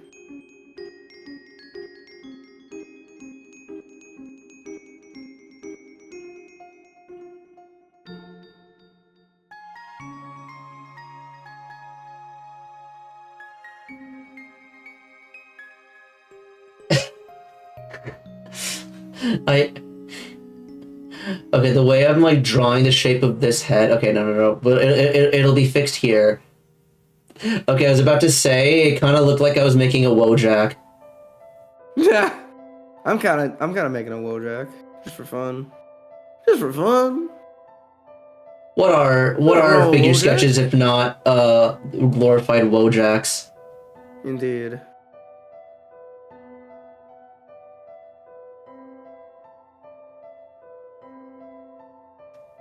I like her big chin. Chat, can we get some thumbs up in chat if you like her big chin? When drawing Grambo, for example, you need to make the forehead 5 times as tall as the rest of the face, and then the hair another 2 feet taller than that. The forehead's not that big, is it? Don't answer that, actually. I don't need to know. Did you see Susie's gonna be in Dragon's Dogma 2 along with Wooly? Oh, yeah, I did hear that Susie Young is gonna be in Dragon's Dogma. No, I think we're talking about Susie Spearhunter, the YouTuber. Never mind. I believe. I mean, she just posted a video about Dragon's Dogma 2. Like, remember a different artist. Remember Otaku told me that Susie Young was gonna be in something else, and now I'm like, okay. Oh no, she's Yuffie in Rebirth. I think she is Yuffie. Yeah, I think that's what I was confusing it with. Yeah, she's getting fucking work. That girl. Yeah. A lot of really diverse work too. I'm sure going from Makima to Fuko is oof. How do you come back from that, man? That's kind of how I felt about, or how I feel about Max Middleman, honestly. He's voicing Red 13 in Rebirth. And he is, and he's really good. Yeah, and he also voices, like, the character I main in Genshin is voiced by Max Middleman, who's big himbo energy. And then, of course, there's Ryuji from P5. It's like, Ryuji and Ito from Genshin are, like, very similar, like, energetic, lovable guys. But, Red 13's, like, a really different role, really different voice type as well. So, you know, really... Yeah, well-talented actor. Not much more to say than that. Actually, I was thinking about this earlier. How Ryuji is such a beloved character by the fan base, in the West, not by like the story or the writing of Persona 5. So it makes me think: is he so loved because of Max Middleman? Because like Ryuji, the performance is probably one of the best vocal performances in the series. Like, I don't think that's hyperbole to say that. But like, is it possible that he's carrying all of Ryuji's appeal on his back? No, because I played P5 in Japanese more than English, and I still love him. Oh well, I mean that's Mamoru Miyano, and he's great in everything. Yeah, but no, but also I think it's just because he has a legitimately like good arc, like right in himself, like not okay, you know, even in the main story. Because, like, it was his idea to, like, make the Phantom Thieves in the first place, which is a thing that a lot of players forget. It was him, not Joker, that, like, pushed for it. And, like, his, and because, like, he is, like, someone you get early game, he stays, like, pretty, at least I felt he stayed pretty pertinent throughout. Yeah, that's true. Yeah. What else? I remember I used to, like, okay, I haven't thought of this in like so long. I used to have like a whole list of like why Ryuji was like because before Royal, Ryuji was my favorite P5 character. And I remember I had like a whole laundry list of reasons why, but it's been so long that I'm like, oh god, what was it now? And I also just haven't played P5 in a bit. Yeah, it is. It has been a while, hasn't it? Mm-hmm.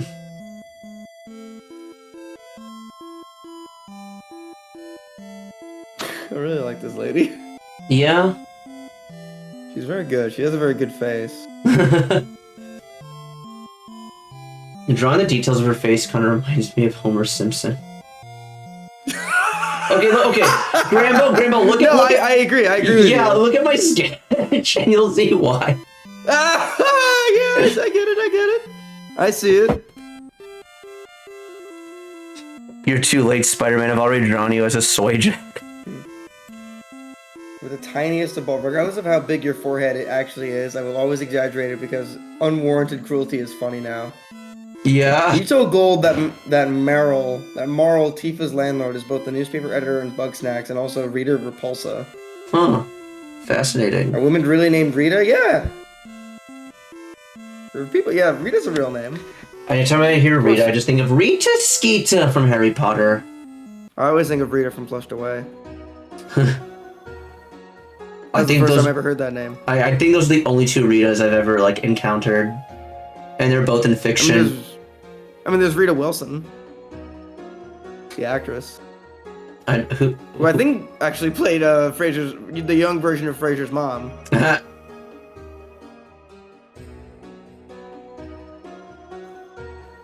Yeah, this is a fun one. This is good. This is solid content right here.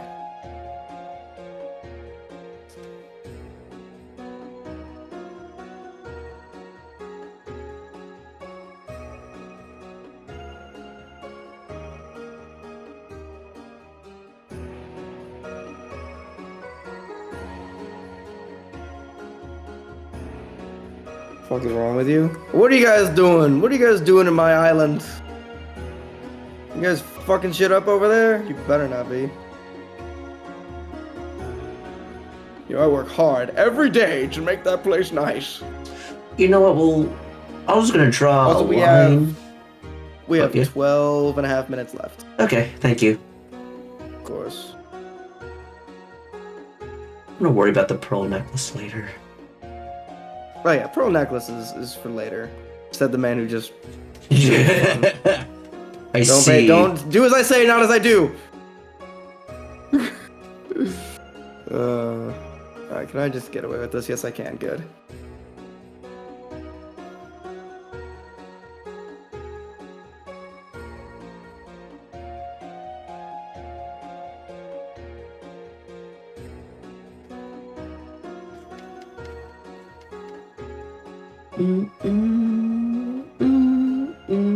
I haven't heard this. I'm listening to Deltarune song that I haven't heard in like forever. Oh yeah? Yeah. It's Sham in his shop. If you remember that bit. Don't actually. Yeah. There's an NPC named Sham, S-E-A-M, and he owns a shop, S-E-A-P. Good old Toby Fox humor.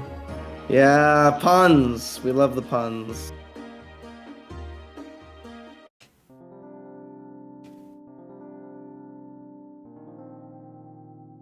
It's Animaniacs. Rita from Animaniacs. Oh yeah, Rita would sing a verse. The writer's flip, we have no script, why bother to rehearse?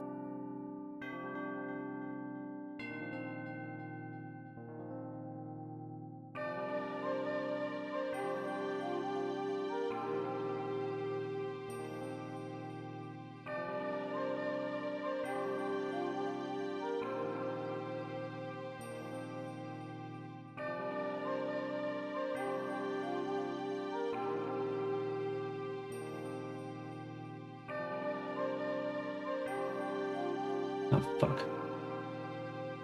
Oof. That's the sound of a man who's concentrating right there.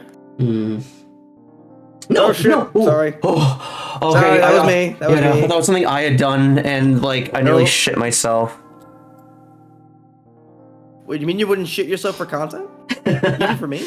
God, okay. Funny you say that. Otaku was asking me a very similar question. Like, either my last stream or like the one before that.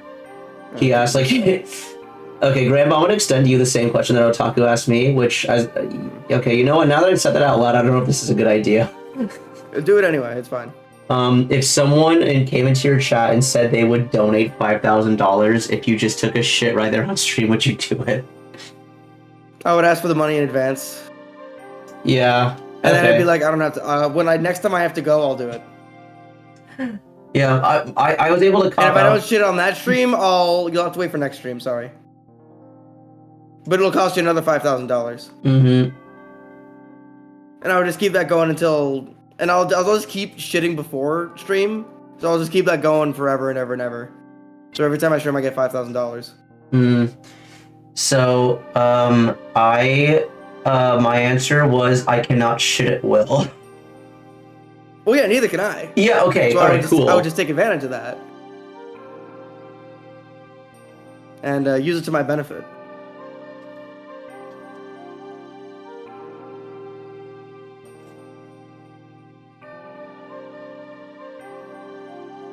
Okay, this nose is not as straight as I initially made it out to be.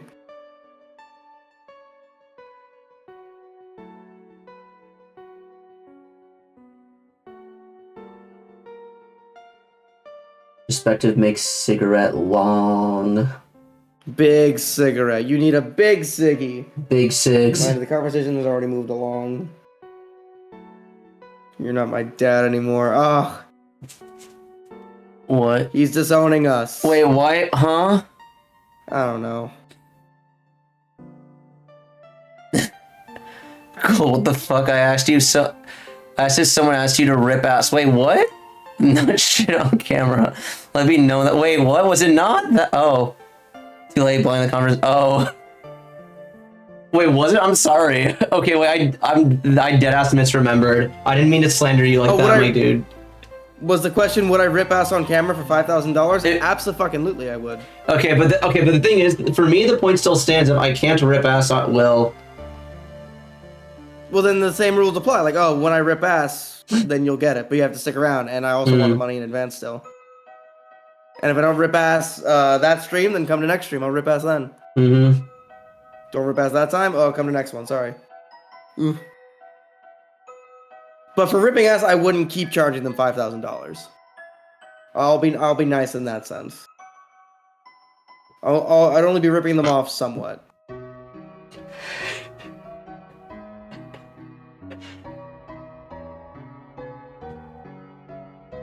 No, oh fuck. Okay, here we are. Alright, we have no! Oh my god. 7 minutes left. You good? Yeah, no, again, touch mode, so it just opened up another one of my bookmarks, which was Sci-Hub this time.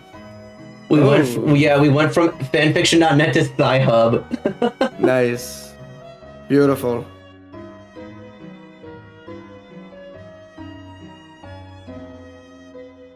I forget, Gold, are you playing Rebirth right now? No, Extreme is. I've heard it's pretty good. Yeah. Now, what's really funny is, I remember back in 2020, Remake and P5R came out at around the same... For fuck's sake. Wow, okay. And I accidentally tapped another bookmark. This time it was Chainsaw Man. Hey, yeah. Yeah, in 2020, Remake and... actually, wait, time check? Time check was, like 6 minutes. Okay, cool. I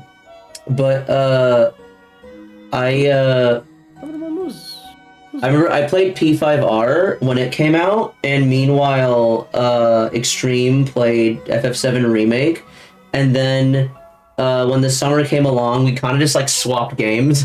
Like, we both owned both games, but, like, then when summertime, like, came along, I just started playing Remake, and then Extreme started playing Royal, and I think that's kind of what we're gonna do that again, where, I play through all of Reload, whereas Extreme's playing Rebirth, and, I think by the time summer rolls around, Extreme's probably gonna start Reload around then, and then that's when I'm probably gonna get my Rebirth fix in.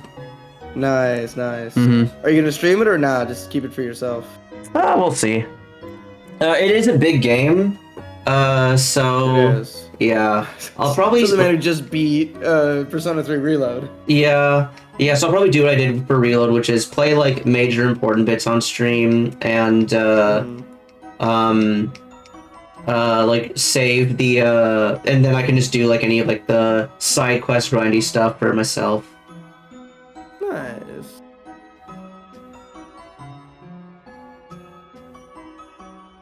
I love drawing this woman. I'm not gonna lie, I'm right at home with her. Yeah. She is pretty fun. She doesn't have any crow's feet, which is kind of strange. Yeah, yeah.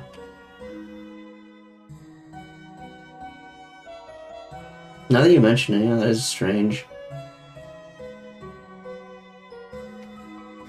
I'm taking some liberties, but it's basically the same. I have to hold my pen.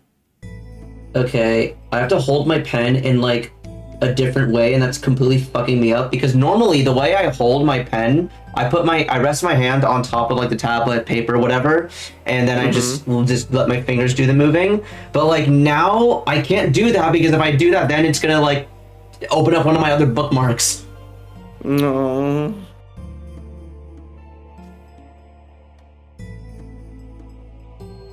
Draw some freckles here.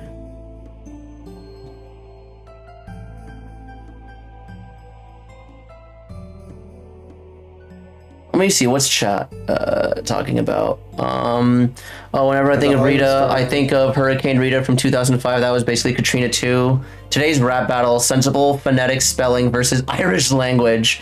Check out this guy casually flexing that he reads academic papers. Dude, okay, it's not so much that I, like, read academic papers in my free time. It's more of, if I'm ever doing research for anything, then I'm, having Sci-Hub is, like, a lifesaver, because then I can just, like, actually, like, pull up whatever, like, I can just, like, find the article on Google. It'll be like, oh, it's pay gated, and then Sci-Hub says, not really. Nah, son, we got you. Oh my god, I'm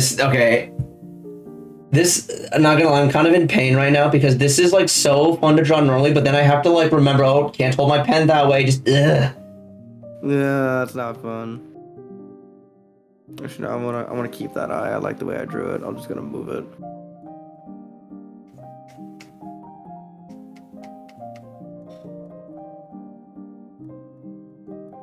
Maybe make it a bit bigger.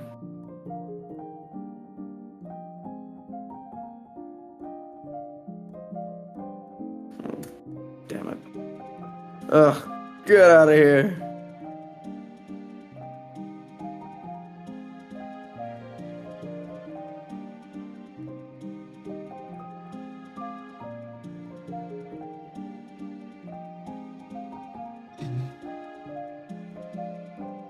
Hey, Grandpa. Hello there. Hello there, Otaku. I don't want people to start thinking I fart. Nah, that's fair. Harrison Ford has a star. It's also not Harrison Ford from Indiana Jones fame. Wait, what? Wonder what Grandpa is gonna be playing. Oh, I wonder. It's almost like Persona's still gonna be taking over my life for basically the entire summer. Yeah, the next, like, game that I am gonna, like, play at launch, though, is Elden Ring DLC. I actually need to do some thank you for the Yeet, Otaku. I actually need to do some test streams to figure out if I'll actually be able to because, alright, so I have 2 save files, right? One on PS5 and one on PC. And 1 minute left. Awesome, thank you. Pearl necklace time. And basically my PC save is the one that I want to, like, play through it on for the first time, but it's easier for me to just stream in general from PS5. So I need to tinker around with some settings and whatnot of just playing Elden Ring on PC and stream it and see how my PC responds. Because anytime I play a game on PC and then stream it, the game runs fine, but then the stream is, like, laggy as all hell. Granted, I have upgraded my PC since then, so I think it should be fine. And if it's really not a problem, a friend actually told me a trick of I can just use my capture card to stream my gaming PC to my college laptop that I still have and stream from that. Yeah. That's true. Yes, I think Henry does that from time to time too. Awesome. Pencils down. Okay. Everybody stop. This turned out great. I really, really love yours.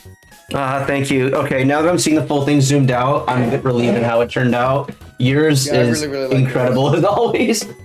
Thank you. Oh, I really love what you did with the hair. You have like the really like solid like bundle of hair, and then you have like the little stray ones. Oh, the straight gray hairs, yeah. Yeah, I love that. I loved doing all her wrinkles. It's one thing I love drawing, it's wrinkled old people. Actually, okay, wait, I have a really cursed thought. Yes. Drawing wrinkly skin is just drawing fabric. In a way, yes. Yeah, yeah. It's very much the same, but it's not as complicated. You don't really have folds. I mean, you can have folds in skin, but they come up less often. Yeah. And then, because like the thing also with faces usually wrinkle and fold in the same way a lot of the time. Mm-hmm. Yeah. So, you know, once you know how to like do like basic contours of the face, adding wrinkles is a lot easier than doing fabric. Yeah. But it is certainly a form of doing fabric. Mm-hmm. Yes, Ryder, we're done. This one is over. Hold on, I'm gonna finish my Madeira. Madeira? Yeah, I have a little before bed digestif. It's some Madeira wine. Ooh. It's a sweet fortified wine from Portugal. Ooh. It's very good, very sweet, very delicious. Okay. Lately, I've been ending my nights with a cup of tea and a little like glass about this size of Madeira, just before I go to bed, just to help my stomach. Okay. I think it's helping anyway. It's nice. Anthony Bourdain will be sad. How the hell does he pronounce it then? Everyone I've talked to has called it Madeira. So. Wait, was Anthony Bourdain depressed? Goddamn. Well, he did commit suicide. That is how he died. Oh my god. Okay, I'll be honest. I didn't know who Anthony Bourdain. Like, I'd always heard the name, but I didn't know who he was until like recently. And all I knew him for was like the guy who would like go to other cultures and eat their food. Yeah, and he did do that. He loved doing that, but he was a very, very unwell man. Aww. It's very sad. Yeah. Yeah, like because he also did a lot of drugs in his youth. I'm sure that didn't help. Okay, yeah. Like I think he was a heroin addict. Not a heroin addict, but he did a lot of heroin. That sounds like addiction. Yeah, and he was he was a child of the '60s, so drugs. He was very much in the drug, sex, and rock and roll. I see. Era of cooking where chefs were kind of like running around like pirates. Do whatever. I remember he told the story of like he went to a ski slope as a high schooler, high on LSD and just like night skiing for hours and hours and hours. Okay, you mentioned sex, drugs, and rock and roll, and that always takes me back to a camp I did. So, okay, right when we were going into college, our school, they had us do these like overnight trips with different like groups of people, and so I picked the one that was sailing, and basically we would get on boats, we'd sail them to this like island that was in the middle of this lake, and we camped there for like a night, or was it one night or 2 nights? I don't remember, but camp there and then like sail back. And I remember when we sailed there, when we sailed to the island, the guides like gave us the rules, and they and like and basically said, oh, the main rules are just no sex, no drugs, no rock and roll. And that's what they told us. And everyone was confused, like, okay, no drugs, that was pretty obvious. No sex, like, okay, yeah, also pretty obvious. But also, there's like, it was like all dudes and one girl, so that was already kind of like, yeah. Well, that's never stopped people before. Yeah, fair enough. And the real confusion was no rock and roll, and then he had to clarify by rock and roll I mean no fighting, like fist fighting, and everyone's like, oh. I guess that was the first time you guys had heard that expression. I forget what the first time I heard it was, but Yeah. Probably at a Hard Rock thing. Yeah, because like everyone's like, oh, none of us brought our phones because like, you know, we're camping, right? Like there's no signal, no point using a phone, and they're like, so it's like I wasn't gonna listen to rock and roll music anyway. Oh. Exactly. So screw it. Hello, Weebus. Good morning to you. How are you doing this morning? It's morning. Who's gonna tell Gold about homosexuality? Darshan, these were like the straightest dudes you'd ever met. Like, I don't... listen, I know stereotyping is bad, but like, we all sailed over together, and Oh, they were sailors? Oh, that doesn't help your argument, Gold. No, okay, these were not sailors. These were... We were all, like, people who picked the sailing camp, like, overnight event. Although I take your point with regards to them all being sailors. I like Rado's idea. What would music be without drugs? Nothing. Wouldn't be as good. No, I remember. After you left, we did a bit more like Rock Band, as I mentioned, and we did Eminem songs, and I did the vocals for all the Eminem songs, and it was great. And then on the drive back from LA to like NorCal, I gave Corey Squid like the full rundown of like the Eminem lore. Yeah. How did she enjoy that? I don't know how much she was paying attention. Oh, no, she was enjoying it. Like Eminem has lived a life, so to speak. So yeah, and it is interesting. But some of the, like I mentioned, like some of like the more iconic fun songs were songs that he made when he was on drugs. So Rado's got a point there. Yeah, I mean, look at Jimi Hendrix. His entire career was being on drugs. Same with like Kurt Cobain, Jim Morrison. Yeah. Elton John for a good chunk of his life. Freddie Mercury. Freddie fucking Mercury. David Bowie, I think. All the best ones. That's how they came up with it. Sex, drugs, and rock and roll, man. Yeah. Beatles? I think Beatles too, yeah. I think John Lennon specifically. I don't know about the others. I know John Lennon had some druggy issues. I see. Honestly, Eminem's worst output is from when he was on drugs. Really, most people will say Eminem's worst output was like some of his like later albums, which is when he was clean. Also, who said that? I'm curious. What is this? What an epic rap battles of history. What was Aunt Bourdain's female friend? I believe he was married to Asia Argento, who's the daughter of Dario Argento. Up until he died. Darshan, Tempest! Tempest, hello! I've been well. LA was a lot of fun. The sweater lady? Darshan, what the fuck did you send me? I'm not sure what you mean, Otaku. What is Darshan sending you? Is he sending you nudes again? No. He... Also, those weren't nudes, those were feet pics. Same thing to some people.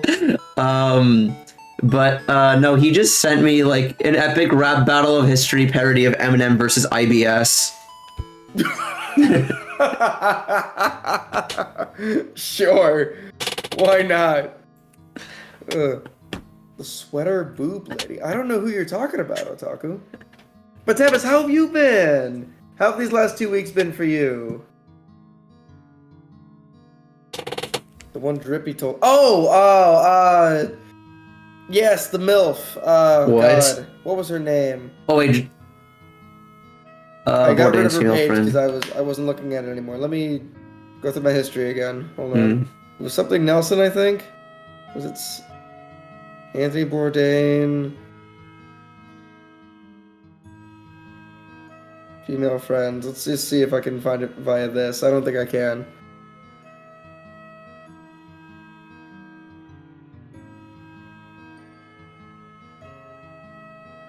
It was something Nelson, I think. Okay. Because I think you and I both looked her up. We were like, oh, I see. Wait.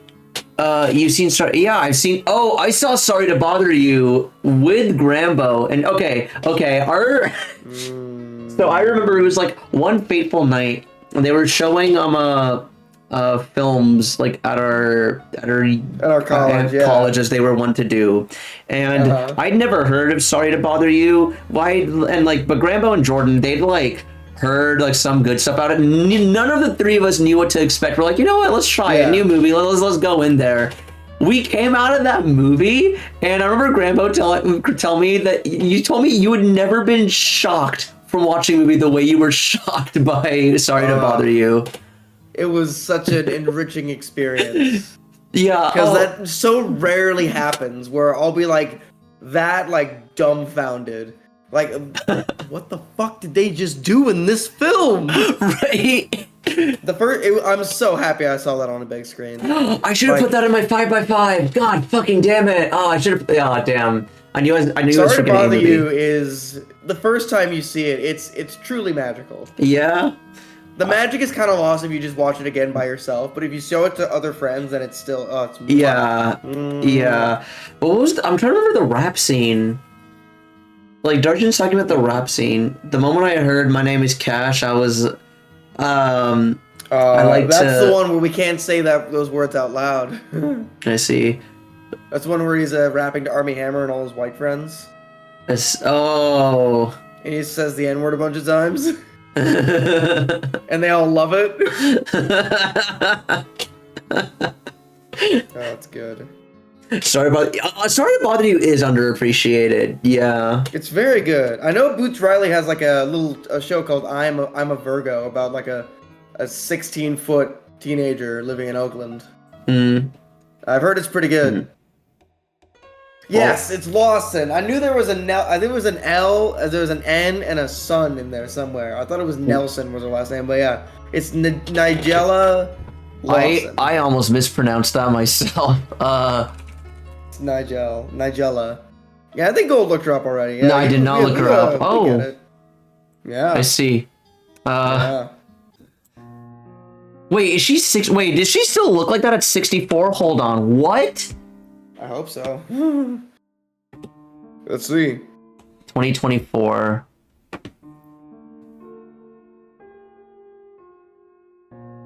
Instagram. It's probably gonna be like a bunch of food. She still looks like that. Oh yeah, all that Food Network money, man.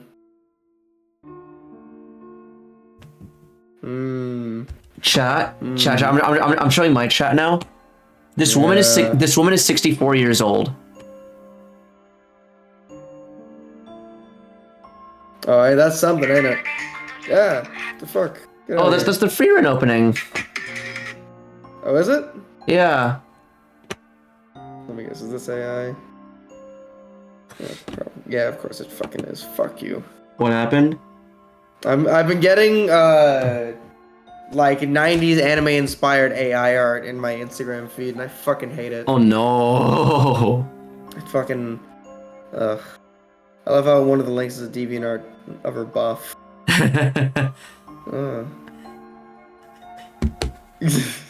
No, the funniest bit isn't even the N-word bit. It's the beginning where he just goes, "My name is Cash. I liked it," and then just doesn't know where to continue. Yeah. Dude, I fucking love that movie.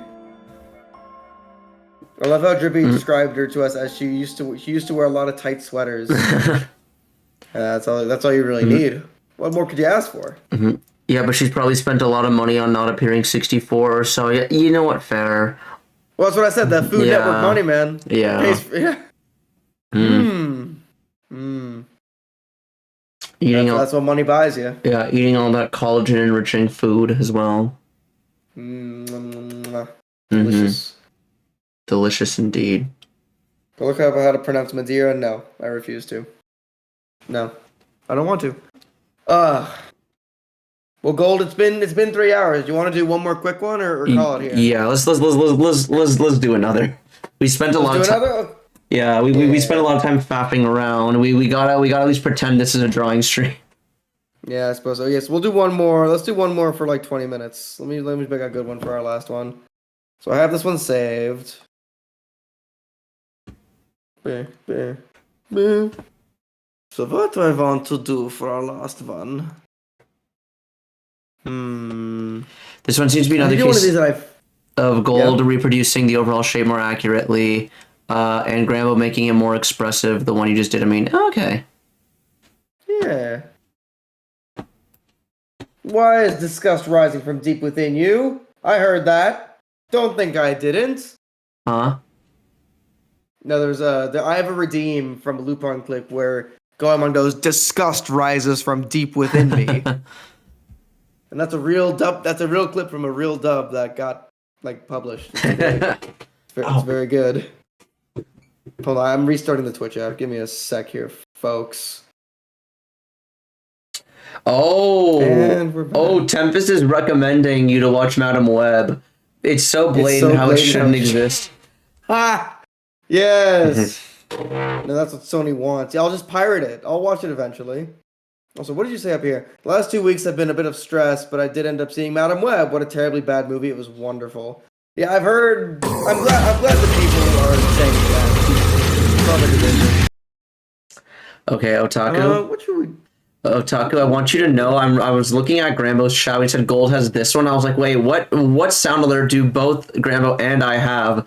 Then I saw you redeem it in the chat, and I was just like, wait, why isn't it playing? There was like a delay by like a full 5 seconds, and then I was like, maybe I gotta fix it. And then all of a sudden it popped up, and I was just like, oh wait, that one looks like fun. Hey, yo. We're gonna do this fun, man. We're gonna do this fun guy. Yes! I see a lot of fabric, too. Yeah, we're gonna do a fun guy. We're gonna do this mushroom. It's interesting that you bring that up, Darshan. Darshan said that it was only funny when they weren't intentionally banking on word of mouth about how bad their comic book movies are. So, Gold, I don't know if you're aware, but Sony is re-releasing the Raimi trilogy into theaters. Oh, no. Would you like to speculate as to why that is? Are they is it to build up to the announcement of Maguire being Spider-Man again, or but I have a different theory. Okay. What's your theory? I think it's to make up for all the money they lost on Madam Web and are going to lose on Craven. I see. I think because they know that I think they're assuming that if they put the Raimi trilogy back in theaters, people are going to go see it. They're going to make a shit ton of money. Mm-hmm. You know what's not making money? Madam Web. Yeah. I heard that they're re-releasing. I guess it's funny that they're already expecting Craven to fail. That's how it comes off to me, you know? Yeah. According to the judgment of the Oratrice Mécanique d'Analyse Cardinale, we now turn to the Oratrice Mécanique d'Analyse Cardinale. Gold, if you're talking right now, I can't. Sorry, no, I wasn't talking. Otaku redeemed a sound redeem, and it was a fun one. It's probably my favorite one. It's a Genshin specific one. It's when Raid Chase's character says a thing to the tune of "Another One Bites the Dust." I see. Yeah. Okay, I believe you. I'm gonna need to get rid of all these shitty timers. But they're also. But yeah, I think Sony's realizing that they're just making garbage movies to set up a bad Sinister Six. Also, apparently, I heard somewhere that they're re-releasing Shrek 2 in theaters for the 20th anniversary. Kind of considering. I'm considering going because Shrek 2 is peak. Shrek 2 is peak. Yeah. When is their 20th anniversary? Actually? Apparently, it's April 11th, April 12th. So there are a lot of movies I want to see in April. Yeah. Also, you know what you have to go see eventually, Gold? What? Since it's playing in your state, Hundreds of Beavers. When does that come out? I forget. G-Thief, when does Hundreds of Beavers come out? When does it have that limited screening in LA? But in the meantime, if you're ready, I'm going to start our 20-minute timer. Okay. All right, 3, 2, 1, go. 20 minutes. Okay, wait, hold on. Grambo, I'm going to DM you the Spider-Man horror movie starring Carl from Total TWD in LA. Yeah. But what day? How do I... There we go.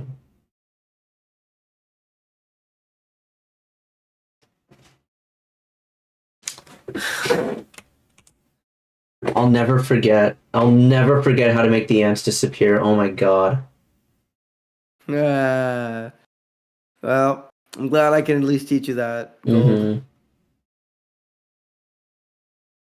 I was showing my friend Mumu, because I was telling her like, oh, you should like. Also, I just realized my music stopped. Hold on. Yeah, YouTube music player has gotten bad. No, it's Like, not bad. Obviously, we're still listening to it. It's not bad. The thing I was listening to just ended. But yeah, I was telling Mumu that like, oh yeah, you should do the thing that like I and like some of my friends do, which is like, post your like clips elsewhere. And she's like, oh, I don't have like any like editing experience, so I just pulled the random ass clip from like my channel, and I was like, okay, these are two clips together. Let's just edit them into one. And I did that. I showed her like how like the video editing software I use works, and just how to do it. Just kind of casually made that on a whim, like just while I was like in random Discord call with her. And I was like, you know what? Yeah, there's enough effort. Let me just polish this up, touch it up a bit, and then I'll post it. And in like an hour or two, it became my second most popular short. Nice. Yeah. Which one is it, if you don't mind me asking?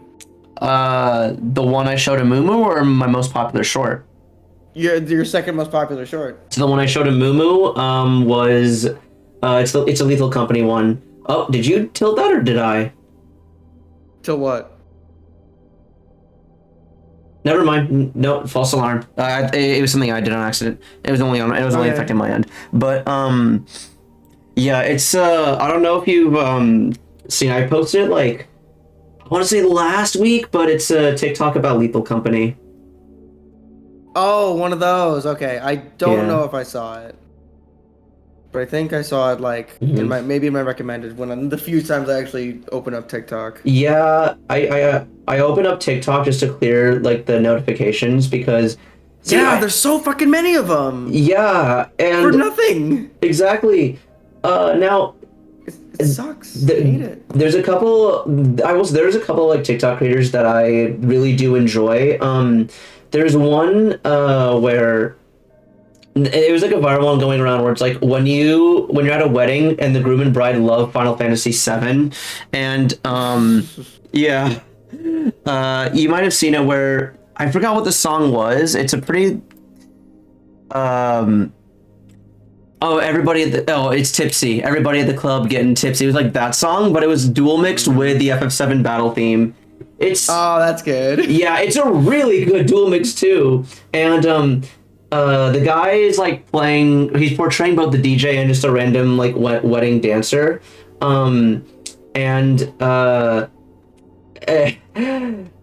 And he just like looks like where the DJ is, like I see you, and then just starts like vibing to the music, and then he cuts back to the DJ, and he's got a really sick male Tifa cosplay as well. I'll bet. Yeah.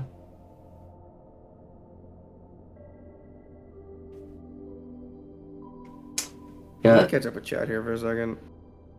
But if not, in the meantime, watch Poor Things on Disney Plus and Hulu. I still need to watch Poor Things. I also need to watch Poor Things. Yeah. We should watch it together. That seems like a fun one to watch together. Yeah.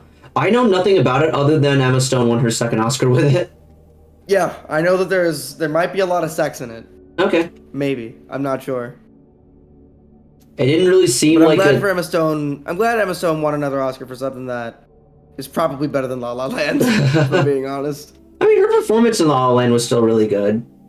Yeah, it was good, but I don't know if it was like Oscar-worthy good. If there was more singing and dancing in that movie, I think I'd be less harsh on it. But my biggest problem with La La Land is that it just forgets it's a musical at a certain point, and then there's just not a lot of it. It's just an actual musical. I wanted more musicals because I like musicals. I see.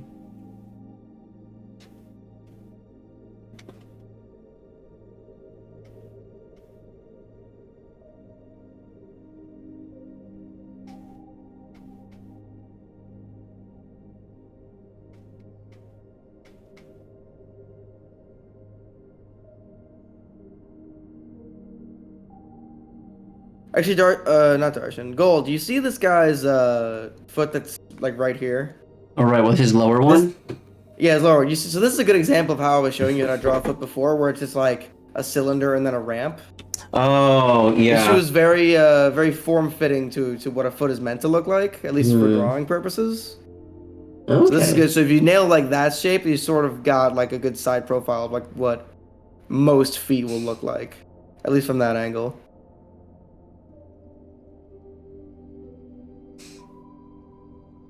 So I need to make some adjustments here. Yeah, this knee is crazy.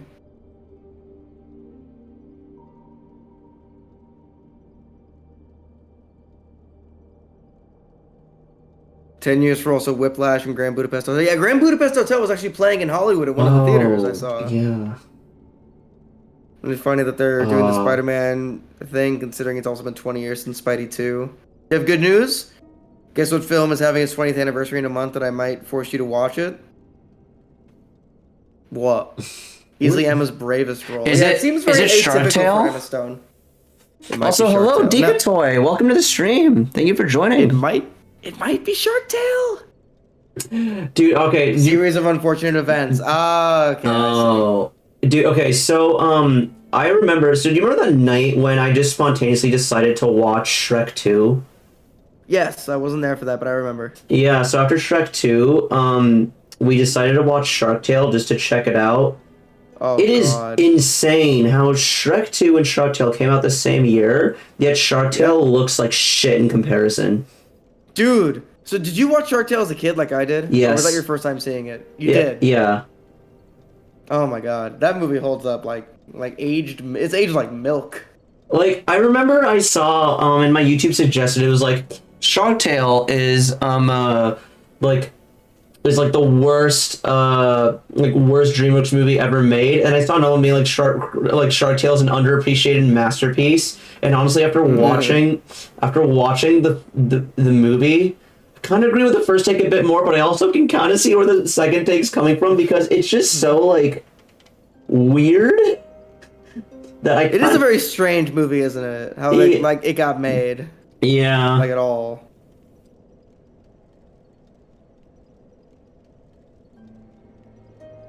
Yeah, wow, God, that was like their fucking C team working on that goddamn film. Yeah.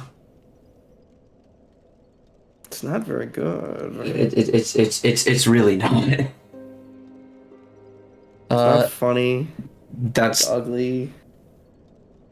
good art. Shrek 2 shows its age? No, I don't think Shrek 2 is aged really well. I think that movie still looks really good. Even the jokes have aged really well.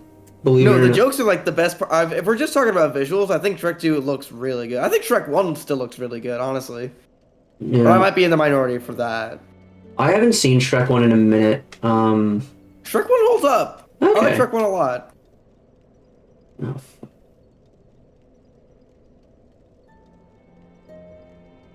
Like 3 and 4 technically look better. Especially 4. I think 4 looks great. mm-hmm. 4 I just think has a lot of really interesting visuals.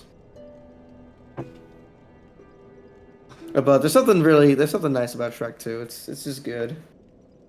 I hated the video game for Shark Tale because I could never get past the second level because you had to do a rhythm game to Can't Touch This.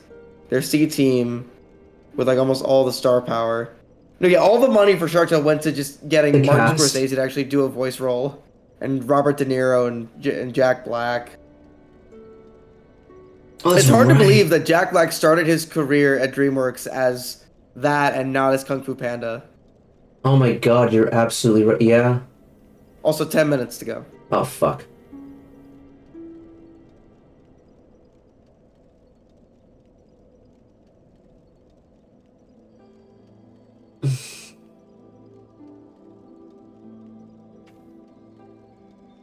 This G-Man who's just hopping about, going about his time.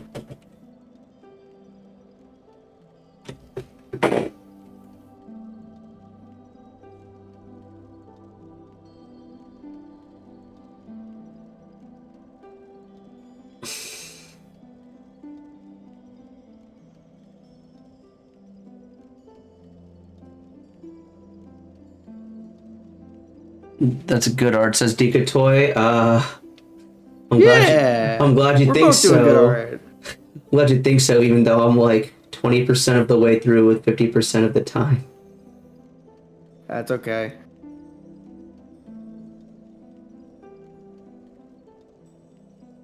This guy's got like the most 30s hairline I've ever seen.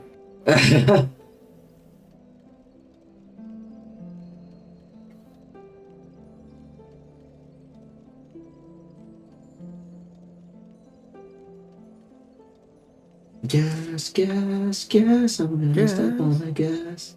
Yeah, you listen to Initial D now? No, I'm telling myself that because I need to. Okay, I'm listening to Dark Souls 2 music, but it's decided the playlist I'm listening to is decided to prioritize all the most quiet songs known to mankind, so you can barely hear them. Which honestly is probably it's probably for the best because that way we can actually like talk over it. Yeah, exactly. I have some pretty chill music going on in my stream as well, so it works out. Oh, you know what video? No, I'm actually wait, hang on. I'm wasting like an extra like 30 seconds to like find this. Hold on. Oh boy.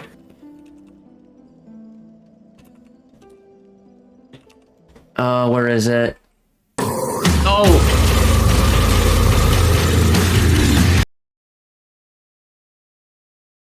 God of War Ragnarok lo-fi beats to Journal 2.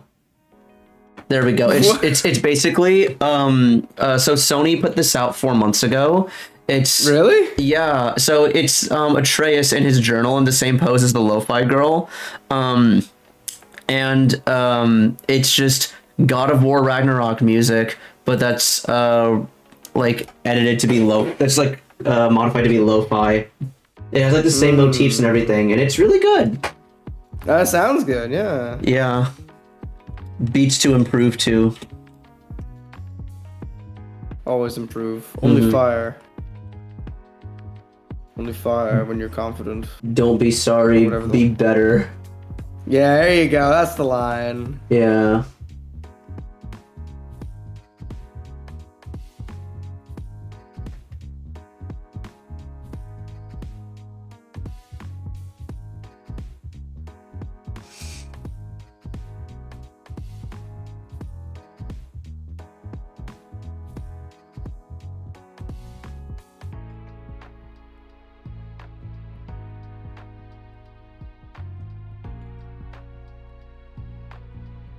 Time check?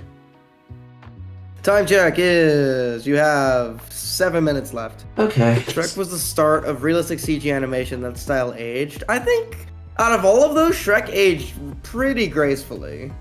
But that's just me. I just like the style of Shrek. Did either of you see the P3R DLC? Yeah, I saw the answer. Yeah, oh god, yeah. Okay, I talked a bit about this on stream.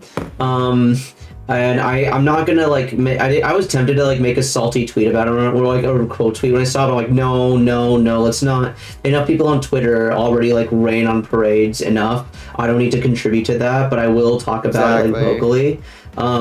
Yeah, I think the answer is fucking stupid. The answer's fucking stupid. Oh my god. I feel like I've been going crazy in my chat where like, oh, the answer's not that bad. No. Yes, it is. Okay, the answer's bad. Most people in general that I've like spoken to over the years agree that the answer was kind of bad. However, lately people have been like remembering it more fondly than they were previously, and I'm just like, huh? Why? I think they're just excited because with fucking everything. I'm like, I feel like they're probably just excited because more P3R content. The answer is not based, Otaku. The answer is like, okay, I remember you said that like that you really don't like September in Persona 5. I actually think the answer is worse. I actually think, yeah, I thought disagree with that. I think the answer is the answer's like the not worst. that bad. It's bad, but it's not that bad. I think it is. I can't disagree with you, but I think I just hate September more. I think September makes me more angry. Fair. See, I think there are some cool things in the answer. Like okay, so here's the thing with like the answer. I do acknowledge that there are some really good moments in there, but it's all predicated off a premise that shouldn't exist in the first place. Yes, that I agree with. Yeah. It feels like fan fiction with a lot of angsty post Persona 3 content did. Yeah. But no, Tempest, the answer was part of the FES version of Persona 3. When you're not sucking at it? No. Yeah, I do like all like the backstory bits with like the character building stuff in the answer. Like I love Junpei. Junpei in the answer is really nice. It's nice to see him more post his arc. Yeah. Also, But like that's like one of the few good things about it. Yeah. And like I know a lot of people don't like Yukari in the answer, and frankly, she was like the least bad part, in my opinion. Like I thought like she like people like No, Yukari was in character. Yeah, like oh Yukari's mean. I'm like Yukari's mean throughout the entire game. Like did you forget that compared to like the peach she was throughout the rest of the game? Like come on guys. Yeah. She's a jealous, petty person. That's just who she is, and when she's dealing with, you know, what she's dealing with in the answer. Yeah. It's only going to be expounded upon. I will say the music from the answer is really good. Like I really love Heartful Cry.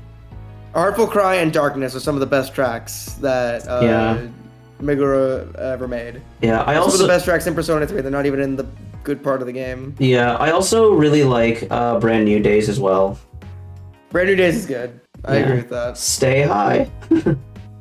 Stephanie Sheh is great as Metis. No, I hate Stephanie Sheh as Metis. I hate Metis. I think Metis is fucking stupid. Why does she exist again? I don't even remember. No, okay, I remember I beat P3 on stream, and Fimble was like as the credits rolled, it was like, so actual question, why the fuck does the answer exist? I'm like, good question, it shouldn't. Yeah, exactly. I literally fucking shouldn't. Yeah, I had someone else in chat who was like trying to like explain it. I was like, I don't feel like debating this right now. I kind of just want to enjoy the vanilla ending. I want to enjoy the good part of the game. Yeah. Seriously. Don't spoil, don't ruin it. Mm-hmm. I guess it's Shadow. Yeah, but it's dumb. It's stupid. I guess it's a robot. She shouldn't have one. No. I mean, that's not... It's just... I don't like Metis. I think she's annoying. I don't like her inclusion at all. She doesn't add anything. Labras from Persona 4 Arena is way fucking better. If we're gonna have another shadow fighting android. There's also a better vocal performance too. She has a weird like Brooklyn accent built into her. Mm-hmm. And she's cool. Alright, I'm gonna call this guy done. Yeah, I'm also struggling to like find stuff to add to him as well. Before we're finished. Oh, actually, shading. How much? What, time check? Like 2 minutes. Okay. Minute and a half, actually. Okay.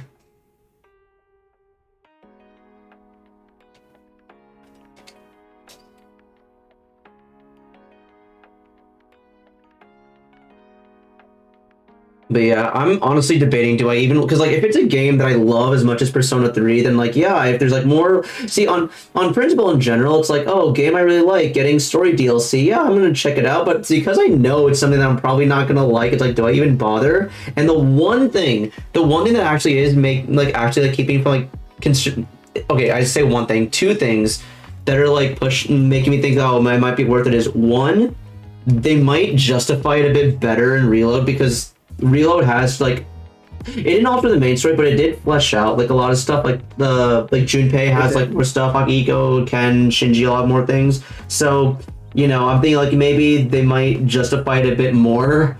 In Reload, but I don't know, man. And the other thing is, I actually genuinely love the combat in Reload, and so I don't. If it's going to be as grind heavy as it was in Fez, then I don't mind it because. Which I'm sure it will be. Yeah. How do I rotate in this program? I don't know. I don't care. It's fine. It's good. It's fine. I'm done. Calling it here. The answer with skill inheritance. Yeah, that'll make it easier at least. Also, 10 seconds. Oh, okay.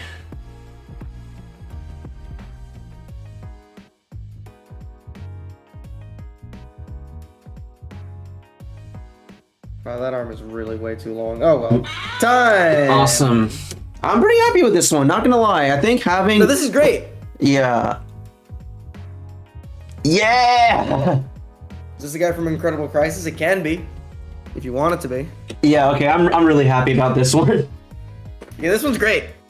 Well, I think we both did really well here. Gonna get my mouse there we back.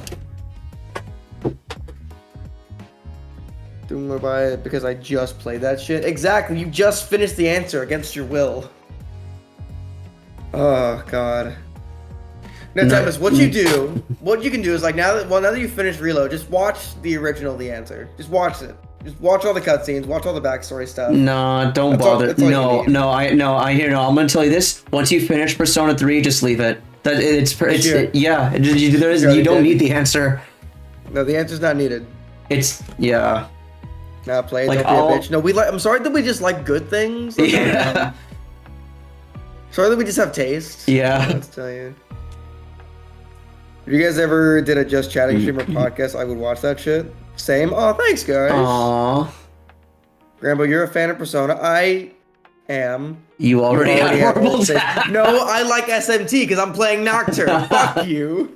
Yeah, he's playing Nocturne. I'm playing 5 as well. Yeah, I did. Yeah, how was your 5 stream? Yeah, I mentioned this to you before, but when I first played 5, it was before I was a Twitch streamer, and so I named my character my actual first and last name, and because I don't want to dox myself, I was like, okay, either I continue SMT5 in my original file, but off stream, or I just restart altogether with a new name, and I just decided to go for the latter, and so that way I can still stream it, which means I'll be playing it more often, and yeah, it's fun.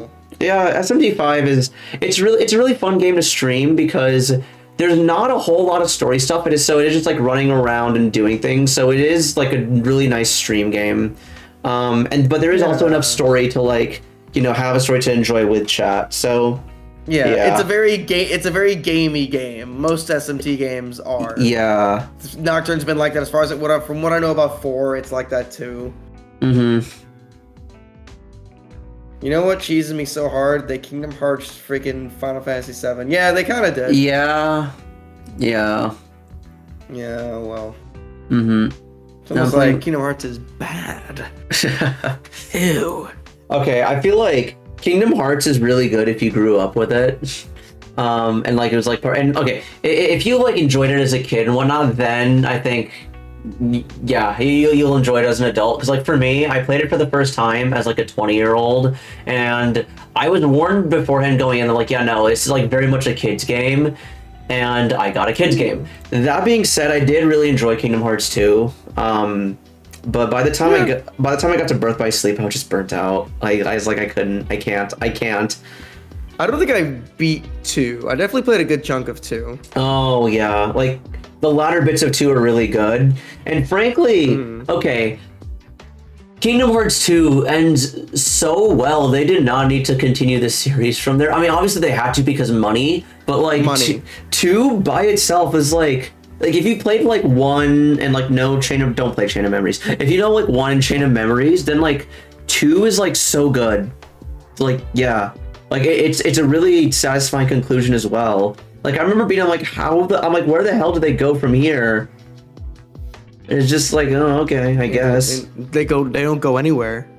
That's the answer, is that they go nowhere. Rebirth is like, remember this stuff from movies? I mean, FF Remake is kind of like, remember the stuff from the original game and from the movies. I don't want to do homework to play though. The most Kingdom Hearts shit is a guy. Show me up from a fucking mobile game that got shut down after oh my god.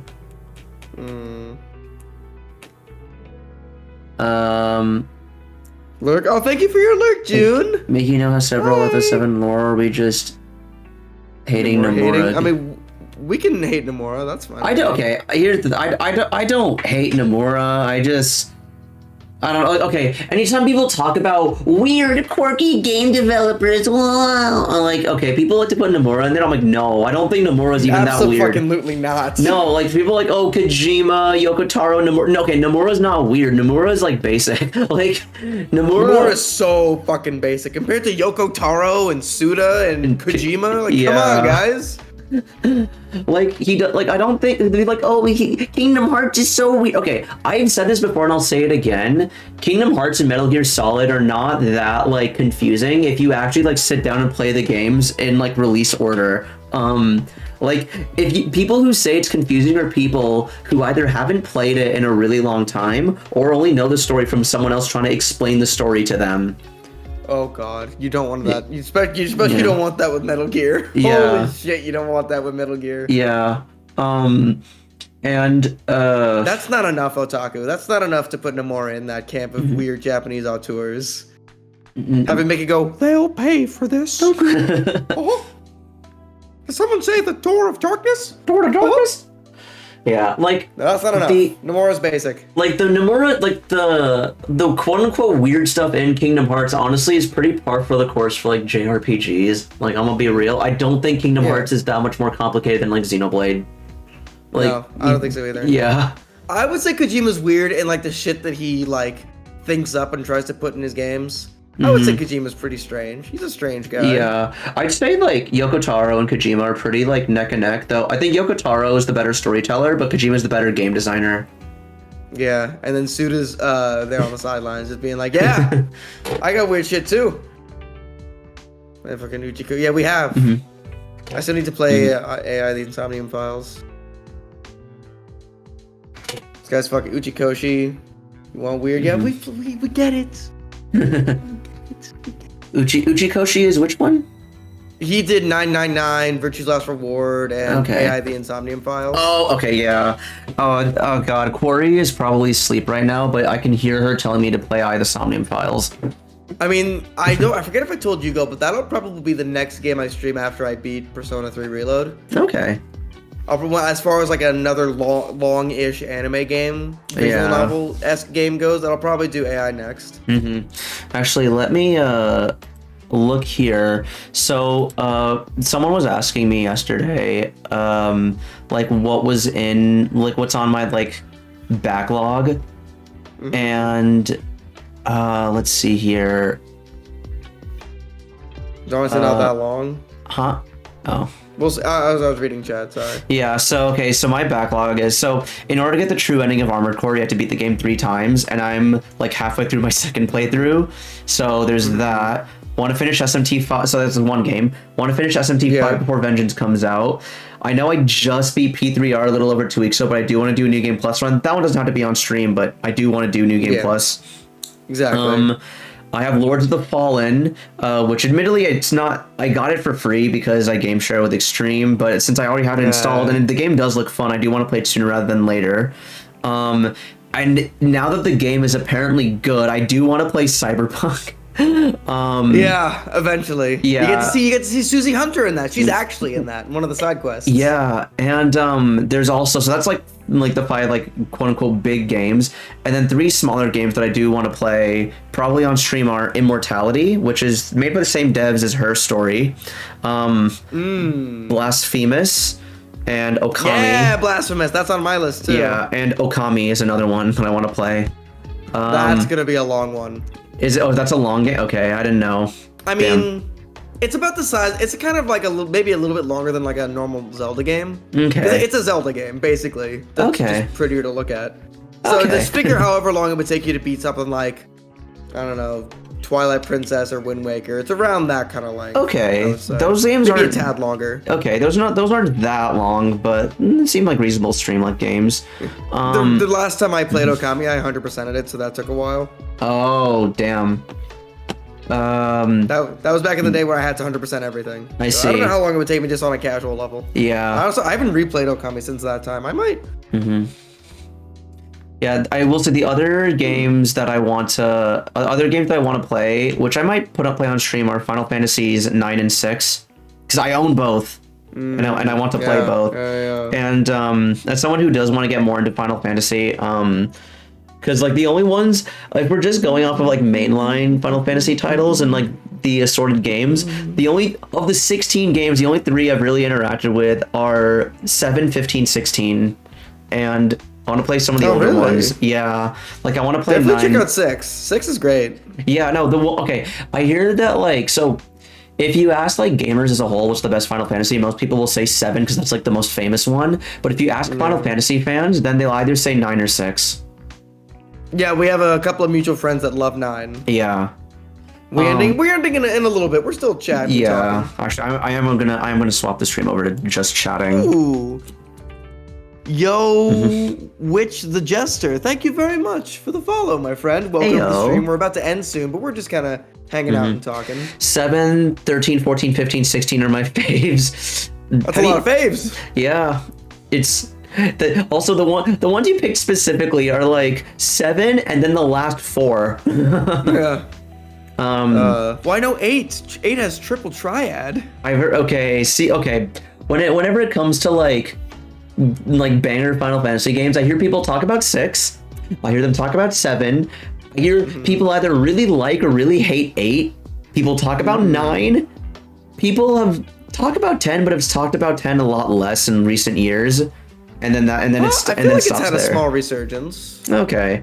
Small research. It has its fan base. Yeah. For people who like grew up with it, and I see why. 10's charming. Yeah. 10's fun. People who are from what I gather, people who are fans of 11 just haven't played 14 yet. And okay, I hear no one talk about 12. I hear like 12 is like a game that actually just needs a remaster.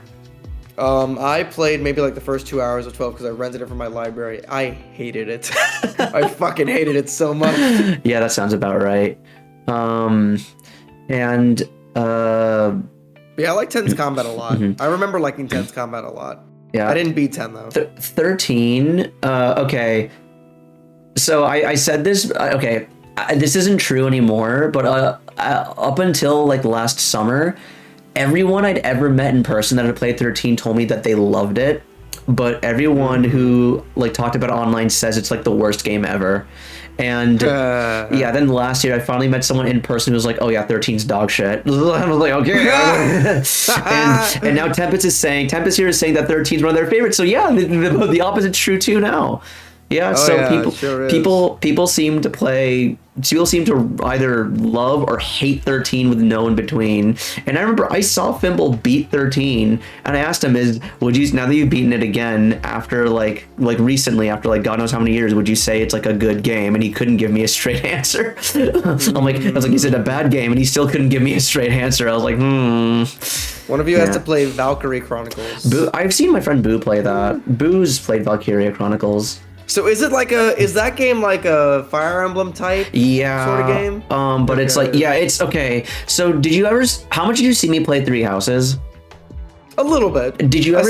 I saw you do some of the battle stuff, some of the cutscene stuff. Did you ever see me zoom all the way into the map where you actually like walk around with the characters? Yeah, I think so. Like during the battles? Oh no, not during battles. I thought you meant like during like the school segments. Yeah, no. So like there are in Three Houses specifically, there's a really neat bits where you can just like usually zoom in so there's like the zoomed out view, the zoomed in view, then there's there's like the battlefield level view where when you select a unit, you actually like see them walk and run on the battlefield as you like control them. Valkyria Chronicles is basically that style, like if that was the entire thing, and it's like as Otaku says, World War I era. Yeah. 13 was a hallway, but it was still a window shop. 13, 2, and 3 got better, but I'm better and better. So I say 13 as a whole. Yeah. So like this 13 saga. Tempest, your take is basically on par with Extreme's, because I think Extreme feels, if I remember correctly, he feels similarly that he likes the sequels to 13 as well. Yeah, the 13 trilogy makes it better from what I've come to understand. I forgot another game. Another game that I want to get into is Final Fantasy 14. I've made my account. I have started it. I haven't gotten very far into it, and Extreme has told me that it's a good stream game because there's two types of good stream games. There's games that actually have a lot going on, so it's actually just entertaining to watch, and then there's games that have nothing going on, so you can just zone out and talk to chat while like the game is more just like a backdrop. And he says that early 14 is more of the latter, but then 14 becomes like an actual good game once you hit like Heavensward, basically. And it gets good like 12 hours in, you know? Yeah. And then yeah. So 15, okay. I actually really, really like 15. It's a good game, but I remember enjoying watching 15 from what I saw. Yeah, though I kind of that was the one I started with, and all Final Fantasy fans were like, "Oh, this one sucks." It's like, it's not a bad game, it's just not a good Final Fantasy game. Yada yada yada. It's like it's a good game, but it's like 10th best or something. And I was like, huh? And after playing 7 and 16, I kind of understand it a bit more. I still really love 15, but it's definitely my least favorite mainline one. Like it's Really? Out of the ones you played? yeah, out of the ones I've played, I love 7 and 7 Remake and 16 more. 16 is actually so good. Like Yeah, I've heard a lot of people love 16. Okay, so Grambo, if I'm ranking every Final Fantasy game I have played, right? My number 1 favorite is Original 7. And then number 2 is 16. Then third favorite is Remake. Then Crisis Core. And then like 15. And then okay, no. Were just Final Fantasy 7. Yeah, and then then below that is like below that is like the 1 to 2 hours of 14 that I played, which is not a knock against 14. It's just more of like a Realm Reborn just isn't that exciting to start off with because it's it's not. I don't think it's meant to be. Crisis Core mentioned. Let's go. Crisis Core is good. I really like Crisis Core. Yeah. Yeah, Talker's a big fan of Crisis Core. I think he just recently beat it before I left for vacation. Okay, wait, I'm thinking about it now. I said I did rank Crisis Core. Okay, wait, I just realized I ranked Crisis Core above 15. I don't know how much I mean that though. Okay, wait, hold on. I need to reconsider. Okay, Crisis Core with the context of 7, yes, but Crisis Core by itself isn't as good as 15, if that makes sense, right? Like part of the appeal for Crisis Core is the original 7 because it's just like a prequel to it, and when you like consider it as like a part of the part of like the FF7 canon, I think it's great, but like just in a vacuum by itself, it's not as good as 15. I feel that. I 100% that shit, brother. Yeah, 100 hours solely into doing dude. Yeah, no, that like I hate my life. See, here's the thing. I actually 15 was the first game I ever platinumed, and I actually loved my life platinuming 15. So yeah, like 15 just plays better. The only thing is that like Crisis Core's story hit harder, but again, it only hit that hard because I played original 7, so I appreciated it so much more. Tempest says 15 was a great game, but had some criminal yeah, okay. Oh, the other thing about 15. Yeah, I've heard of some of those criminal choices. It is not worth waiting 10 years for. Like the development cycle for 15 was atrocious. Yeah, compared to 16. Yeah, like, come on. Yeah, no, 16 is incredible. Like, yeah, if it wasn't for Yoshi P, man, he seems like he knows what the fuck he's doing over there. Yeah. Yoshi P seems like the Square Enix equivalent of the guy that at Atlas who made Golden and Royal. I forget his name. I should look it up. Not Hashino. That's for fucking sure. Yeah, P5R director. It's not. Man, I'm looking at my like backlog of stream games and I'm like, oh, I don't know. What do I even want to play next? Because I'm thinking of like what to do after Knuckle Sandwich. And like if Jordan wants to keep going with more collabs, then I know exactly what I'm going to do after Knuckle Sandwich. Okay. After Reload, I'm probably going to do Eye of the Insomnium Files, and by then it's already probably going to be Halloween. So by then I'll probably have a list of stuff to do for October. Also, I finally got the name of this dude. So this guy directed Golden. Yes. Oh my God. All right. So his name is Daiki Ito. He started off with the original vanilla before Fez, Vanilla Persona 3. He was additional crew, and then he was additional crew in Fez, and then he was promoted to director for Golden, and then he remained director for Royal. Yeah, and he was also additional crew for Vanillas 4 and 5 as well. Oh, okay. This explains. Okay, Grambo. Yeah. So Daiki Ito again, Royal and Golden director, yeah? Yeah. He was lead field planner for Digital Devil Saga 1 and 2, and he was field planner for Nocturne. Yeah, that tracks. Yeah, okay, alright. Because I remember I was telling you about Royal stuff, and you said that he seems to be a lot more in tune with like mainline SMT, and I think this is explaining why. Yeah, if he worked on Nocturne and Digital Devil Saga, that would explain that. Yeah, okay. Would you consider streaming the second Somnium game after the first? It depends on how much I like the first. Ooh. I don't know.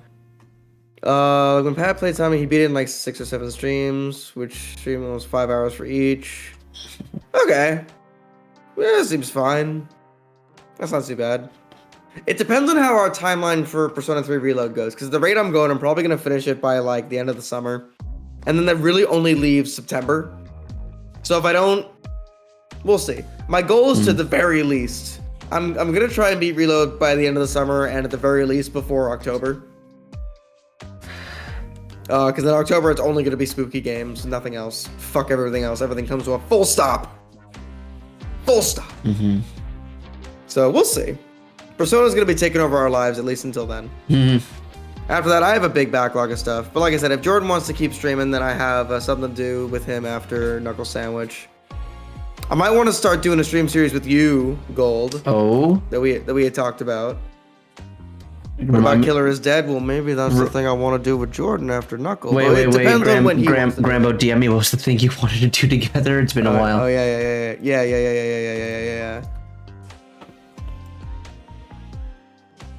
Just send it to you. Oh, yeah. Oh, yeah, and when the Shadows of the Damned remaster, that's probably gonna take up some time. That's probably gonna take priority as well. Whenever we get some news on Project Deadberg, that'll hopefully, set up a timeline as well. Mm-hmm. Who knows? We'll see. But yeah, I'm gonna have my eyes on the Shadows of the Damned remaster because I'm definitely gonna want to stream that because it's been so long since I played Shadows of the Damned. I definitely do want to hopefully organize that with you at some point, Gold. Oh, I just DM'd you. Oh yeah. Yeah. Yeah, but like honestly, until Elden Ring DLC comes out, I'm kind of just like going between different stuff. I don't want to commit myself to. Okay, maybe I don't want to commit myself to any one thing because there's a lot of stuff I want to do. But I also realize if I do commit myself to like one thing at a time, that actually might be what gets me to like finish all of these and knock out all of it. Probably. So, yeah. Eventually, indeed. But yeah, that collab that I have with you, because I'm still doing. My goal is to finish Knuckle Sandwich with Jordan in April. Okay. And then we can either do our second collab, Killer is Dead, or you and I could start our thing. Okay. Depending, we'll see. That is an art, maybe otaku. We're working it out. We're working out kinks. And that wouldn't have to be a weekly thing, though. It could be just whenever we're available to do stuff. Yeah, no, because wouldn't be as strict as it would be for Jordan. Yeah, when I'm playing a new game, I will like be like, okay, well, what am I gonna do in my free time? Okay, I kind of want to play this game. All right, time to stream. Like, I think I streamed more in February than I have in like a while, just because I was playing Reload. So yeah. Exactly. Oh, and another game that I do want to play at some point is Rebirth, but again, I think that's gonna wait until summer. Like exactly. Probably like June. I'm thinking. Yeah. Color my nipples blue and call me Paul Giamatti. No, I will not do that. But yeah, I might be doing a game with Gold here soon, depending on how our schedules look, and probably around like May. I'll probably ask you about that. I'm probably looking at May for this. Okay. Gold, just to give you a timeline. Yeah, I have a couple questions, but I realize it's probably better to ask those offline. I'll probably we're probably gonna rate somebody right now. Okay. So let me actually get my ending music up. Cool. Actually, I will just keep this. Who are we rating? That's a good question. Let's see who is out and about right now. Oh, there's this guy, True Gold Vortex, streaming right now. We should rate him. Speaking of AI, the Insomnium Files, our good buddy Gumshoe is streaming that right now. Oh, Gumshoe Gamer. That's the guy who we rated after P3R at some point, yeah? Yeah, we could. Yeah, let's rate Gumshoe. Let's rate old Gumshoe. It's been a while. I haven't talked to him in a bit. Hell yeah. Let's wait a minute before rating, because every time I click on someone's every time I click on like someone's like stream before I raid them, it always plays an ad because Twitch just be like that. Twitch is bad. Yeah. Oh yeah, I got a Nutrafall. Yeah, and then I raid, and then there's like a full like 30 seconds of stream delay, and then I have to like reload, and the stream delay's gone, but I have to sit through the 30 seconds of ad again, and then I missed whatever they said after acknowledging the raid. So it's just like, yeah, exactly. So screw it. No, oh my god! All right, I made the mistake of refreshing the page because I wasn't sure if it was up to date, and then just it replayed the same goddamn ad. the now Oscar loser. Oh yeah, poor Paul Giamatti. He'll get an Oscar one day before he dies, I'm sure. We send Alan Wake back to the box where he belongs. Doing Birth by Sleep too. Oh god, I'm not doing a Birth by Sleep one. Not gonna happen. Oh, so before we actually read, I should mention to you guys, since Gangrene Bronze will be at PAX East this weekend, no Ace Attorney stream this Sunday. Instead, we're gonna be doing Persona 3. We're gonna do the Yakushima arc, get a certain toaster into our party, and then we'll continue on from there. I see. And then Tuesday will be Yakushima. I see. Exactly. I'm gonna try and get through July by the end of this month. That's gonna be my goal. Because we're gonna do more Knuckle Sandwich on Tuesday with Jordan, and then more Persona on Thursday again. Okay. What's Tuesday? Tuesday's gonna be more Knuckle with Jordan, provided he's around. He should be. I'll remind him. And then Thursday will just be more Persona. Great. And then next Sunday should hopefully be Ace Attorney because they'll be back from Boston. I hope that game gets finished. What, Ace Attorney? I hope so too. We're going on a year. I was kind of zoning out there, and I was just thinking about like the FF7 remake and like how the reason why most of the Final Fantasy I've played is 7 is just because that's what's just been brought forth in public consciousness via Square Enix and like re-releases. And then I just see Otaku say, I hope that game gets finished, and I was like, oh yeah, it's technically we're not even gonna finish FF7 with Rebirth, huh? No. So coming to the stream, well, thank you. Me and Jordan like having people. We like having stuff to talk about. Having people to talk to during stream. All right, so we're gonna start the raid now. Okay. Raid channel. Gumshoe Gamer. The Somnium Files. Start raid. Yes.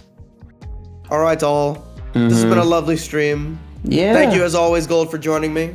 And yeah, and thank you, Grambo, for hosting this again. Okay, maybe dare I say I might actually try just drawing on my own, maybe practice, and so that way I can get better. I can improve more than just once a month. Hopefully, maybe we'll see. Maybe we shall see. Only time will tell. But yeah, again, yeah, thank you for hanging out, and look forward to more streams with you, my guy. Yeah. All right, you guys. I've been Grambo. This has been Gold. I've been Gold. This is Grambo. Stay happy. Stay healthy. I'll see you guys on Sunday. Enjoy your weekend. I'll see you on Sunday for more Persona, for Beach Trip, for Babe Hunt, and Toasters. And I'll see y'all in my chat for finally doing the Star Rail main story that I've procrastinated for a month. Lovely. Oh yeah, when are you streaming next, Gold? Tell the people. Saturday. Cool. Yeah. We'll all see you then. Cool. Good night, everybody. Good night. Bye-bye.